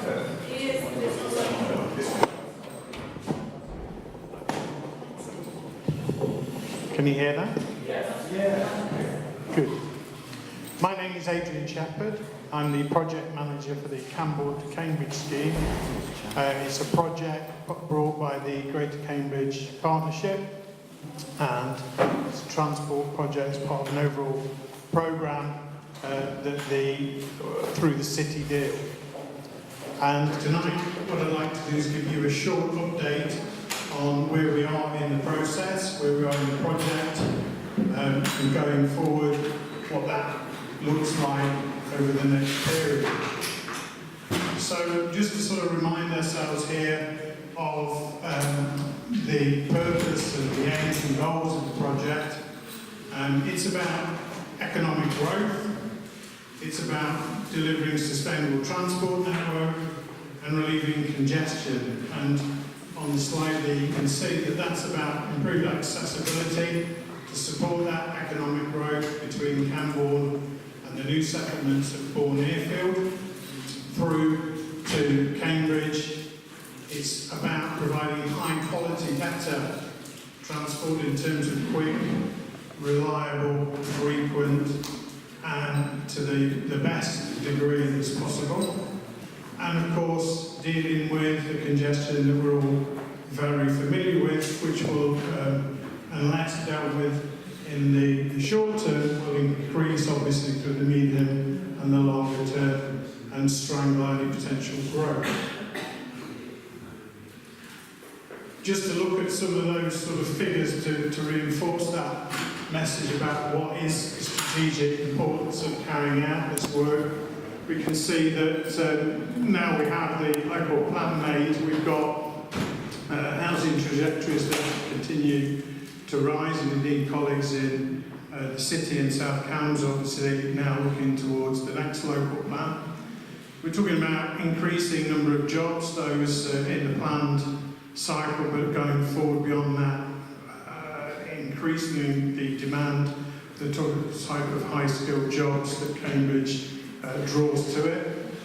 The actual corridor between Oxford and Cambridge, again, increasing in that trajectory of government house demand, so that's going to continue to go up. Then the response to that, of course, is the need for the transport, the need for that in terms of mobile shift from cars to get people away from those congestion spots, the increase in obviously walking and cycling, which is a strong point of the existing policies and will continue to feature as we move forward.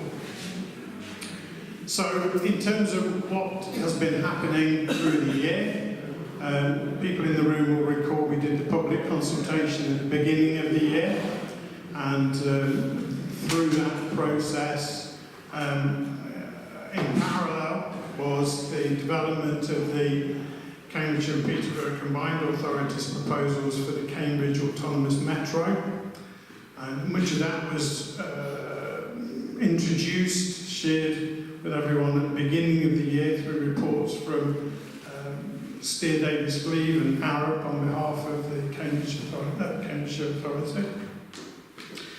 The GCB formally adopted CAM around that area so that there was an understanding that there was a joined-up policy in terms of this delivery of a rapid transit system, so that both, in this case, the Cambridge and Camborne scheme and the CAM become synonymous with each other, and in fact, Ctte, Cambridge and Camborne, becomes almost the first stage, if you will, of the implementation of that overarching transport strategy. The Cambridge Authority, Cambridge and Peterborough Combined Authority, then took time to look in some detail to ensure that there was consistency in that approach and that in a technical sense the two dovetail together, if you will. And the reports that came back from their consultants that I've mentioned led them to confirm that in October, the end of October this year. And then moving forward, they themselves, the Combined Authority, will be looking at a strategic outline business case for the Metro, similar to the one that some of you will recall from 2016 for the Ctte project. So what I'm going to do now is hand over to Joe, who's going to speak a little bit about the transport assessment and technical work that we've been doing. So those of you that know some who have been following the project quite intensively over the last few years, over the last year we have focused primarily on phase 1 of the project, which is from Madingley into Cambridge city centre. We're also looking now at phase 2, which links from Madingley out to Camborne. Those two phases will eventually form, if the scheme is adopted, a single scheme, and the intention is to have a partner rights site. And again, as has been much discussed, there is a choice of two potential partner rights sites, one at Scotland Farm and one at the waterworks. And our intention, subject to the approval of the board, would be to go out to consult on phase 2 and which of the two partner rights sites is best complementing the overall scheme. Just to give you a background, actually, the project progress itself, again, the initial stages started back in 2015. There was initial public consultation at that stage. There's been ongoing technical assessment and route development since then. There was a substantial level of further public consultation at the back end of last year and the beginning of this year. And we are now at a stage where we have, after the halt was asked for by the Mayor, that review has been concluded. We've tabled a sort of progress report and an update report that's gone already to the GCP Assembly. We'll be going to the Executive Board with the recommendation to take the route forward and specifically go out to consultation on phase 2. No formal decision on the whole scheme will be taken until the very end of that process. So this is still an ongoing process of scheme development. Just to give you a bit of background on the public consultation. So that's obviously various sort of questions were asked. The key ones, because there's been a bit of debate, I think, about this. There were 3 options that were considered. Option A, which was an on-road scheme, with basically inbound bus lanes on Madingley Road. That was supported by 18%. The option B, which was the tidal flow bus scheme promoted by members of the LF, had 40% support and 30% support for an off-road see. As we've had explained on a number of occasions, this is not like an election or a referendum, but it gives us an idea where concerns come from. And a number of views were expressed and have been expressed about issues such as environmental impact. Those have been noted. Further environmental work has been done, is ongoing, will need to be done in the future. Similarly, strong concerns expressed about walking and cycling facilities. There is already a proposal for cycling management facilities along the route, but we are also looking at potential for additional cycling facilities on Mattingley Road. Questions have been asked many times about how this interacts with Commons Greenway. They are all improvements to the cycle network. There are many different directions people wish for in cycling in Cambridge, so all these are complementary, forming part of a much stronger cycling network around the area. Just to give you a quick summary of the optional assessment results, I've got limited time this evening, but the more detailed papers have been around in other formats. The real purpose of the latest report was to do an assessment of primarily the on and off-road alternatives.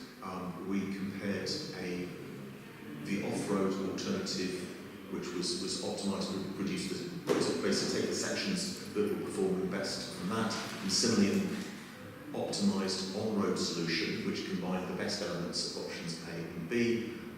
Those were assessed against each other using multi-criteria assessment tools based on the EASE tool recommended by the Department of Transport, and the headline findings of that process. The off-road solution aligns better with transport policy, clearly will provide more reliable journey time, much less disruption to existing roads, both during construction and thereafter. It's more future-proofed in terms of the alignment with the aspiration of CAM. Clearly, CAM is being developed at a different stage, and how that will work will need to be worked through, but it gives us a bit better future-proofing and compatibility. In terms of heritage and biodiversity, the scheme is actually better because there are more sensitive locations on the road, and it's less detrimental to close-by residential property. The on-road scheme clearly has less impact on the green belt because it stays on the existing corridor and is a lower-cost solution. So that's actually a very quick summary of some of the key points. And so, just looking at it very quickly at this slide, the information is on the board report, the Assembly board, which is obviously up online. So, very quickly, we did a sequential test of each of the areas broken down to look at the various factors. The ones that have been most concerned through the consultation were to do with environment, landscape, greenbelt, and ecology. And so, in testing those, we looked at through the Manley Mulch to Coton section how best to fit the route alignment into the existing landscape, how that could be best achieved. Again, around Coton, how best to interact with the village itself in such a way that, again, it doesn't affect the site, the setting of it, or the conservation area as far as it's possible. Doesn't affect the ongoing operations in the orchard, reducing business or farming activities as much as possible. Through West Cambridge, really very much about how to interact with the ongoing development there.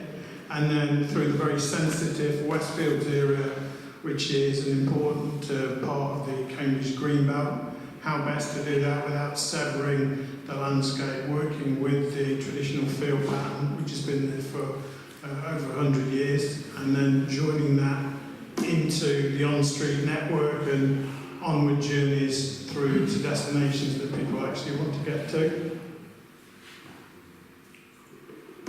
Just moving forward then, so the next steps, we obviously have the board on the 5th of December, as most of you know. Then in January, as I said, Combined Authority are looking to publish and discuss their strategic outline business case for CAM. In February, March, we're looking at a phase 2 consultation that's between Bourne Airfield and Maddenley Mulch Roundabout. Then there's the ongoing technical work towards a presentation of the outline business case to GCP Assembly and Board in the autumn of 19. So that will then give them sufficient information then to make decisions about moving forward. Principally, that will be about moving forward to make an application for consent to get the necessary planning and other powers needed to actually deliver the scheme. Simply, very quickly, that's the vision of the network, the idea of how it all comes together. And what I do, because I'm conscious of time, is sort of conclude by saying that where we are in the process with the board next week is about a decision to continue to build and develop the business case. It's not a decision itself about whether it will be built or consent or anything like that. There's still an awful lot of work to be done in order to build that case. The public consultation on phase 2 is coming up, but at the same time we continue with the ongoing stakeholder engagement, which we do, and many of you are familiar with my invitation to anyone in the room, any groups that wish to come and speak to me about any of those matters that affect their communities or interests. I meet with lots of landowners and other people as well. You're more than welcome to do that, and we take on board your comments and observations very, very seriously. Thank you, Chair. Excellent, thank you very much. I've got, so Christina Chapetsko did have a question, because I think she's left. I'd quite like to ask her question anyway, so that she doesn't feel... It was a question about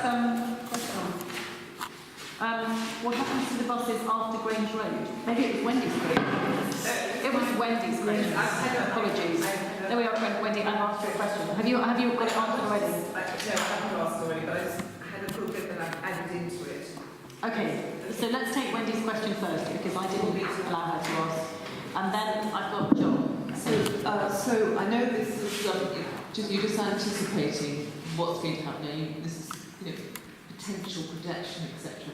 So anticipating, what do you think is going to happen to the buses after Grange Road? And in terms of the consultation on that, and you talked about stakeholders, how are you going to organise that? Because, for example, talking to the Greenways team, they told me in terms of shaping the routes, there was a Greenways users group, which consists of cyclists, equestrians, ramblers, and I have to say no local residents on it, and no local liaison forum in terms of shaping that. So I'm obviously, everybody's very interested as to what will happen to the buses after Grange Road, and because I think this is something the whole city is interested in, and it's how are you going to do that? Thank you, Steve. Okay, so in terms of passenger transport vehicles coming off the end of the scheme, if we imagine that in this case that would be Grange Road for the purposes of thinking through this. So the vehicles themselves are then free to follow the service patterns that are really dictated by demand. So it's very much about where people want to go. And using perhaps the Cambridgeshire Guided Busway as an example, the services which come off the end of the guided busway then run on the street pattern throughout Cambridge. So looking at that particular corridor, the sort of destinations that are shown through the demand for the existing services as popular destinations are Silver Street, the railway station, then on to Cambridge Biomedical Centre. A good example of that is probably the Universal Service. So the Universal Service at the moment runs from Eddington through Cambridge West, down Grange Road, down West Road, and then through Silver Street and on to the railway station, and then down the busway to CBC. So that's a sort of good example of how services would interact with each other to form part of an overall public service network. So it's not just one route in itself, it needs to be seen very much like the sort of indication there as part of an overall network which meets the demands of people and where they want to go. Thank you very much. John? Wendy, could you pass the microphone I'll to try John? and speak up. No, John, have the microphone. Everyone else has to. Okay,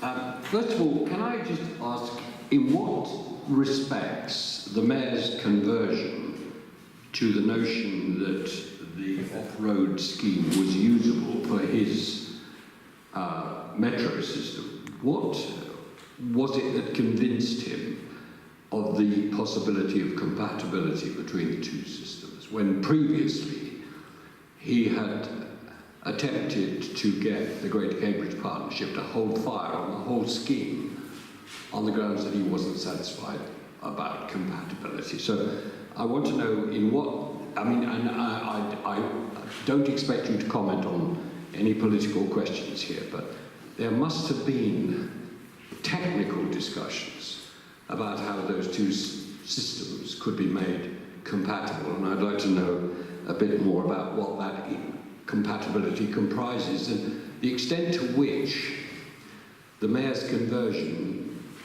in a sense, sets the limits on the kind of transport system that we can expect the metro to be. I mean, in terms of the kind of vehicles and so on that appear to be suitable for use on this off-road solution. That's the first thing.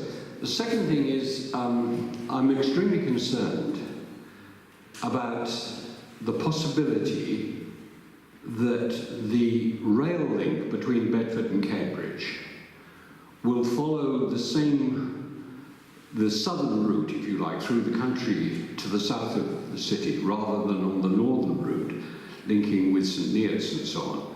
That seems to be the preferred option for Network Rail.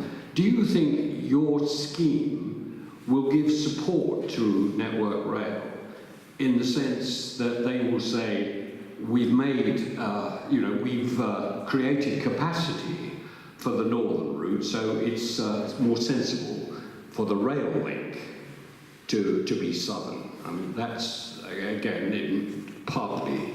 And finally, I'm so sorry to take so long, a lot of people in Cambridge, I think that the mayor's plans for this transport system, which you placed on the slide up there, are far too ambitious in that he simply hasn't got any sense of what they will cost. When will we know what the costings for this vision that he has are finally determined? And on what sort of scale? I mean, can you tell me in hundreds of millions on what sort of scale the cost it will be for this transport system? Do you want me to pick those up? Because I suspect that they're beyond the scope of the scheme, and certainly the ones about the mayor. If you have more information than I give, please say so at the end.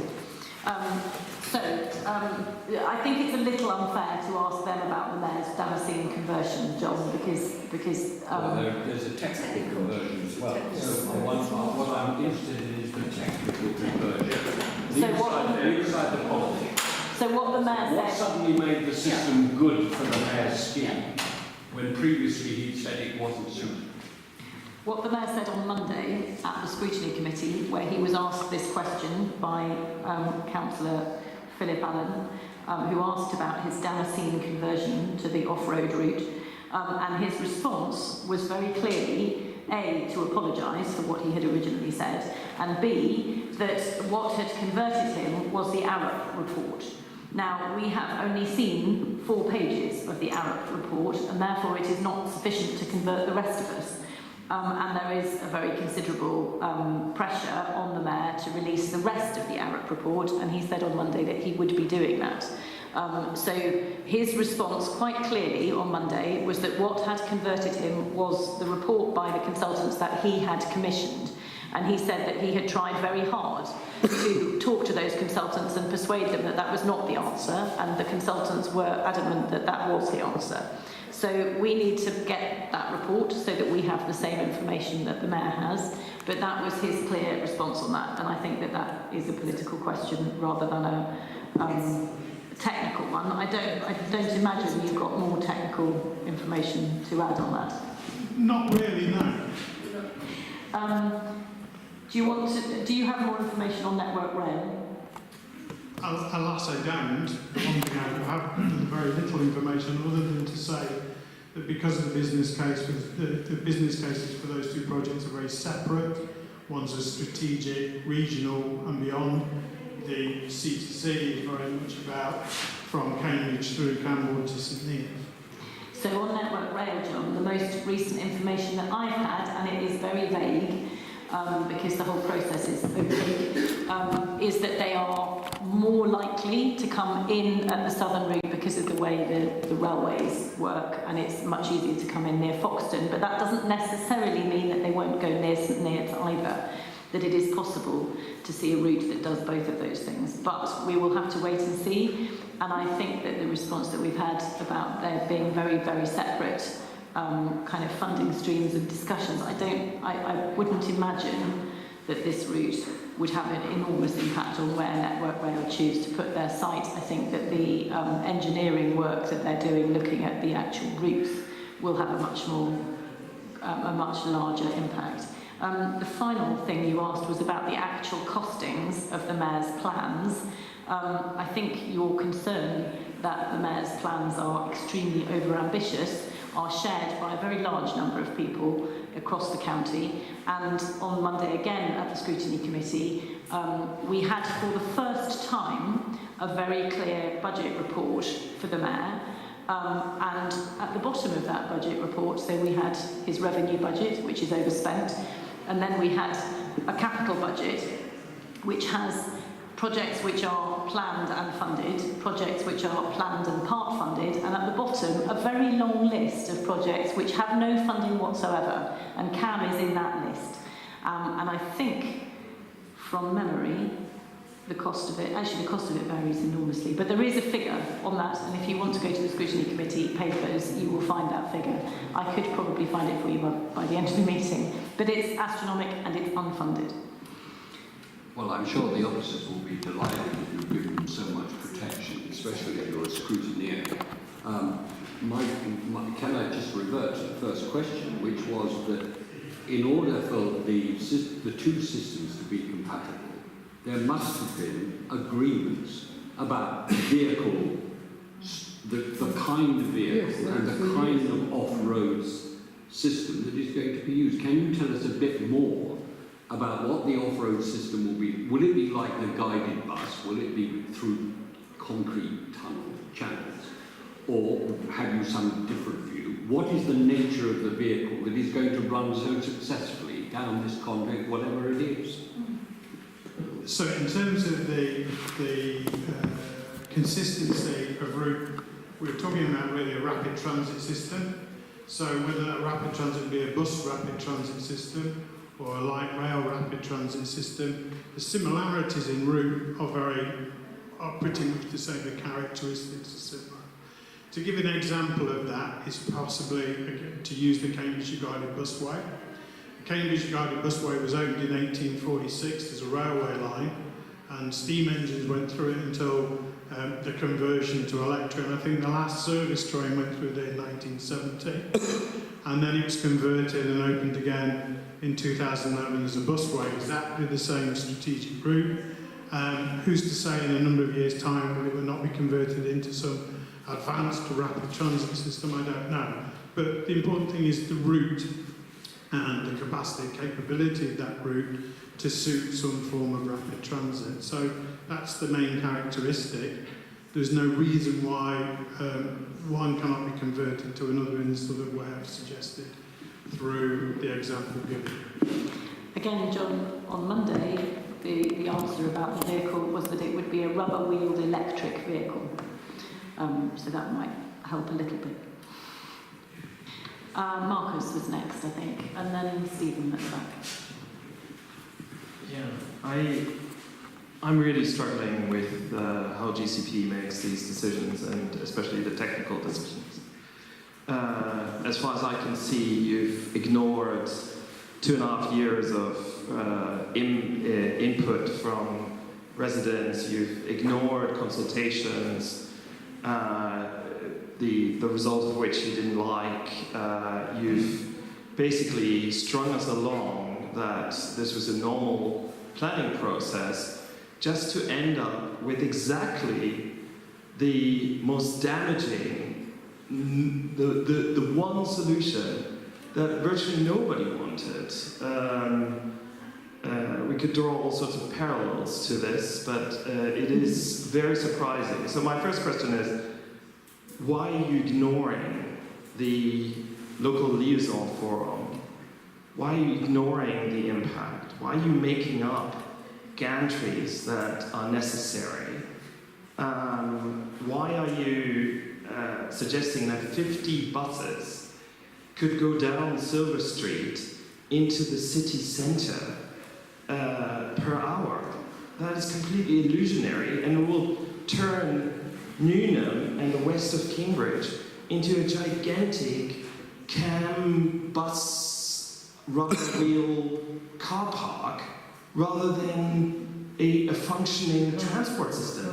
How good is it if you reach Grange Road 3 minutes earlier just to then stand in traffic for 15 minutes longer, right? Why not work with the community and come up with solutions that actually would have some level of support? Okay. You did second one, please.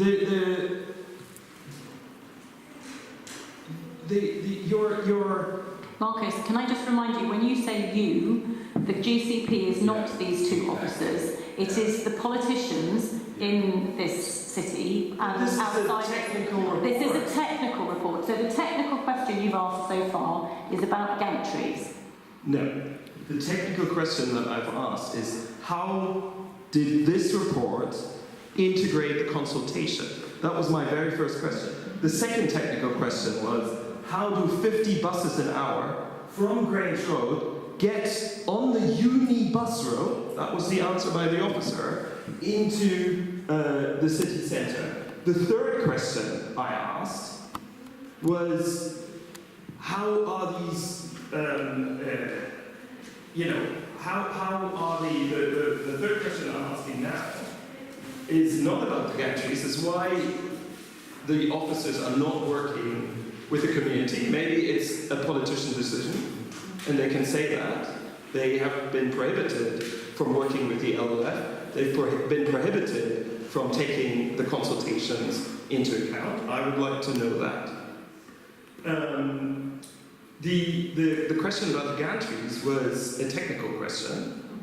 That is, they haven't explained to us why, if the majority of residents wanted option B without the gantries, it still appears in their bigger report. Okay. The last technical question that I'd like to ask, is, how do they come up with the greater economic impact when the time difference of journeys is just under 5 minutes? Okay. Right? It can't have. Thank you, Marcus. You've asked your questions, and we're going to run out of time, and I want to give other people an opportunity. So if you could answer the technical elements, and any other elements, if you don't want to, I'll pick up. So on the issue of gantries, which has been much discussed, if you have a tidal flow system, which is the system that the LF wanted, you need gantries in order to direct the traffic as to which lane to use. The only examples we have in the country at the moment are tidal flow systems for cars, and actually having a purely bus lane only one, it is questionable whether that would be or would not be approved at all. DFT basically review such options on their own merits. They may indeed decide that it wouldn't be approved at all. However, you would need gantries for a tidal flow. There has been a lot of misinformation disseminated that has been suggesting that gantries are not required, but they would be in terms of getting the safety sign-off for the scheme. As a result of the options... No, Marcus, let him finish. So of the options that were considered at consultation, 33% of people supported option A, and of the deliverable options, given very strong concerns expressed against gantries, including by people like yourself, who clearly do not support gantries, that actually was of the deliverable options, the one that is most deliverable. There was the gantries themselves are an indivisible part of the tidal flow system, and in terms of the response that we've had from statutory consultees, very strong concerns have been expressed against that as an option. So from people like National England and English Heritage, that there have been very strong concerns about the idea of gantries. Thank you. Would you be able to say anything about the 50 buses on Silver Street, or is that I think outside the project? There's been a lot of discussion about numbers of buses. What we've made clear is our view as a starting point for the scheme would probably be about 9 buses an hour. Clearly, we hope, like the guided busway, there would be an increase in time.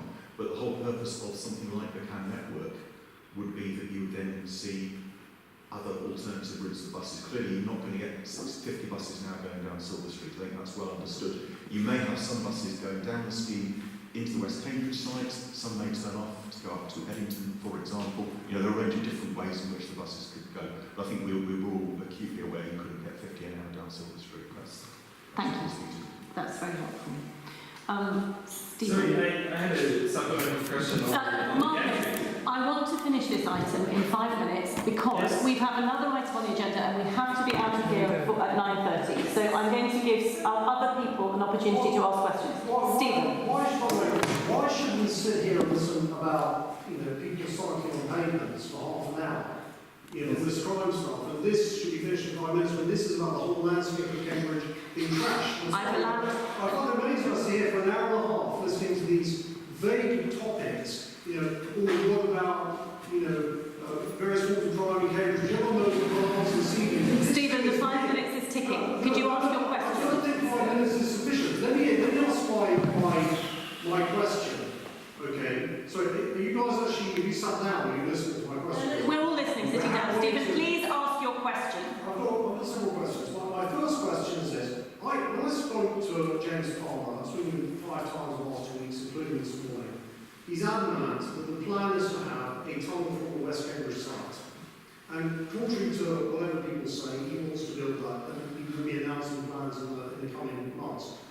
He's very serious, therefore. I do not understand why you want to build and trash the West Fields, okay, when actually a tunnel would make that not necessary. And I think it's very important to discuss this issue because in your documents you talked about things like temporary, etc.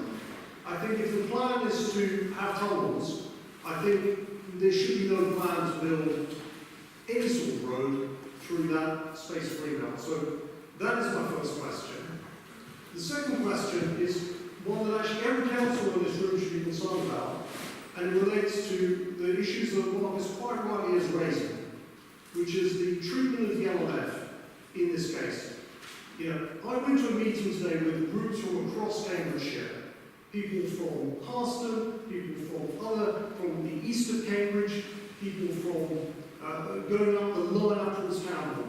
Every person is saying the same feedback, that people have spent years going through this process of providing information for that information to be ignored. For example, the Milton Road, apparently, 2 years of workshops, a new transport director comes in, it's totally ignored. So that's just a footnote. But just going back to that, I wasted, a bit like tonight, 3 hours of my life in an LLF 2 weeks ago. You guys have published wallpapers. There is no reference to anything that the LLF said. Not one word. And what is particularly shocking is you'll hear presented to councillors making comments like, do you know what? We're improving Cambridge's heritage with this. When the Westfields in the High Court was described as critical for the historic city.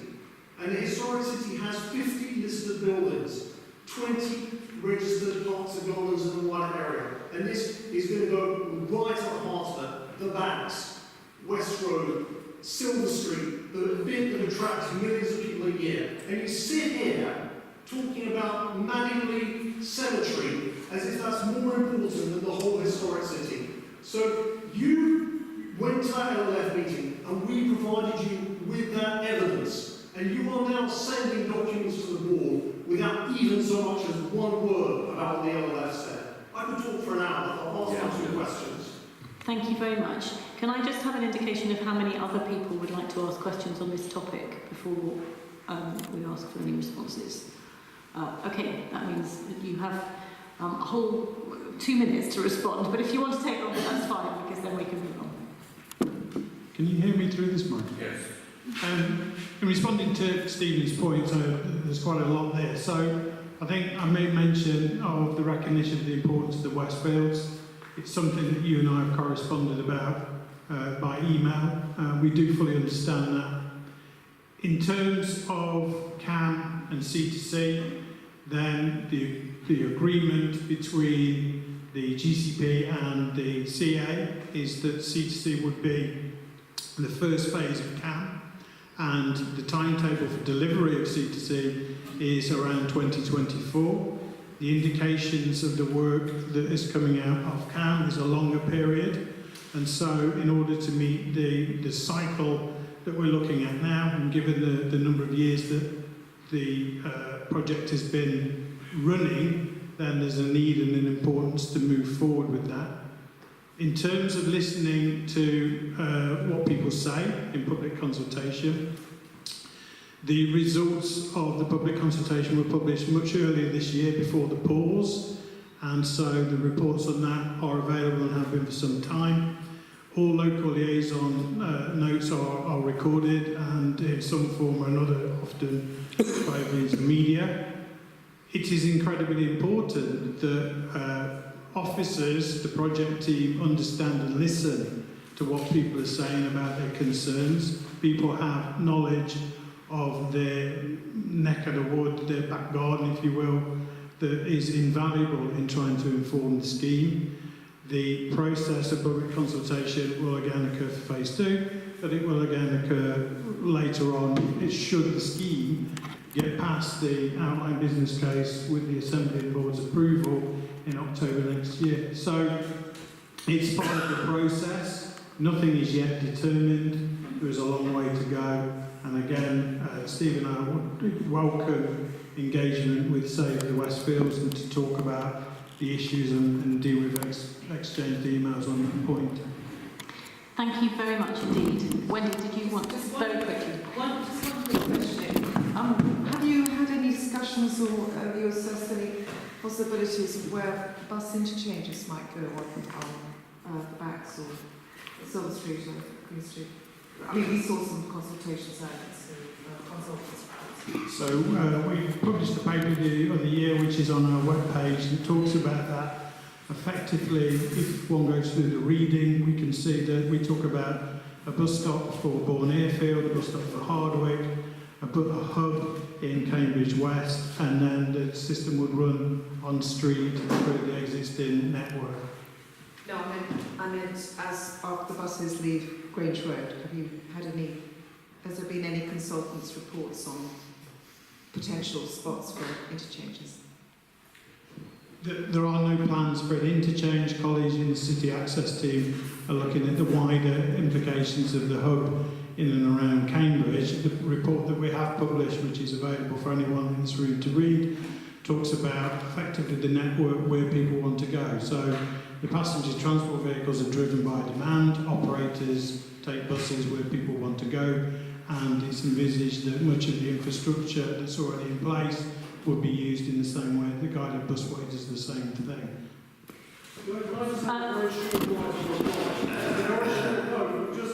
Stephen, you had 3 hours on this. No, not here, the other day. There are there's another item on the agenda. Lucy. You can have 1 minute. I just want to support Marcus on one thing. Okay, this morning in my conversation with Adrian van der Veen from the GCP, he made it absolutely clear that he is acting on the officer recommendations for the alignment selection. So it is absolutely right that these guys are accountable to the public. We have had a lot of trolling on Twitter in the last week from Dave Bacon saying it's wrong that we ask the officers searching questions, etc. The point I'm trying to make is that it is absolutely the case that the board are constantly telling us that this alignment through the Westfield is down to these guys and that they have mapped it out and that the board is acting on that recommendation. Okay, you've had your right to reply. Thank you very much. We are now going to move on to the next item on the agenda, which is the report on homelessness from... Lucy, Thank you very much, Adrian and Joe, for telling really, this shouldn't be on the agenda. Tim and I aren't produced our update report. We're not ready to report about it. We should have said to you earlier, because actually it would have allowed you to... Yeah, sorry, I was trying to signal to you just now.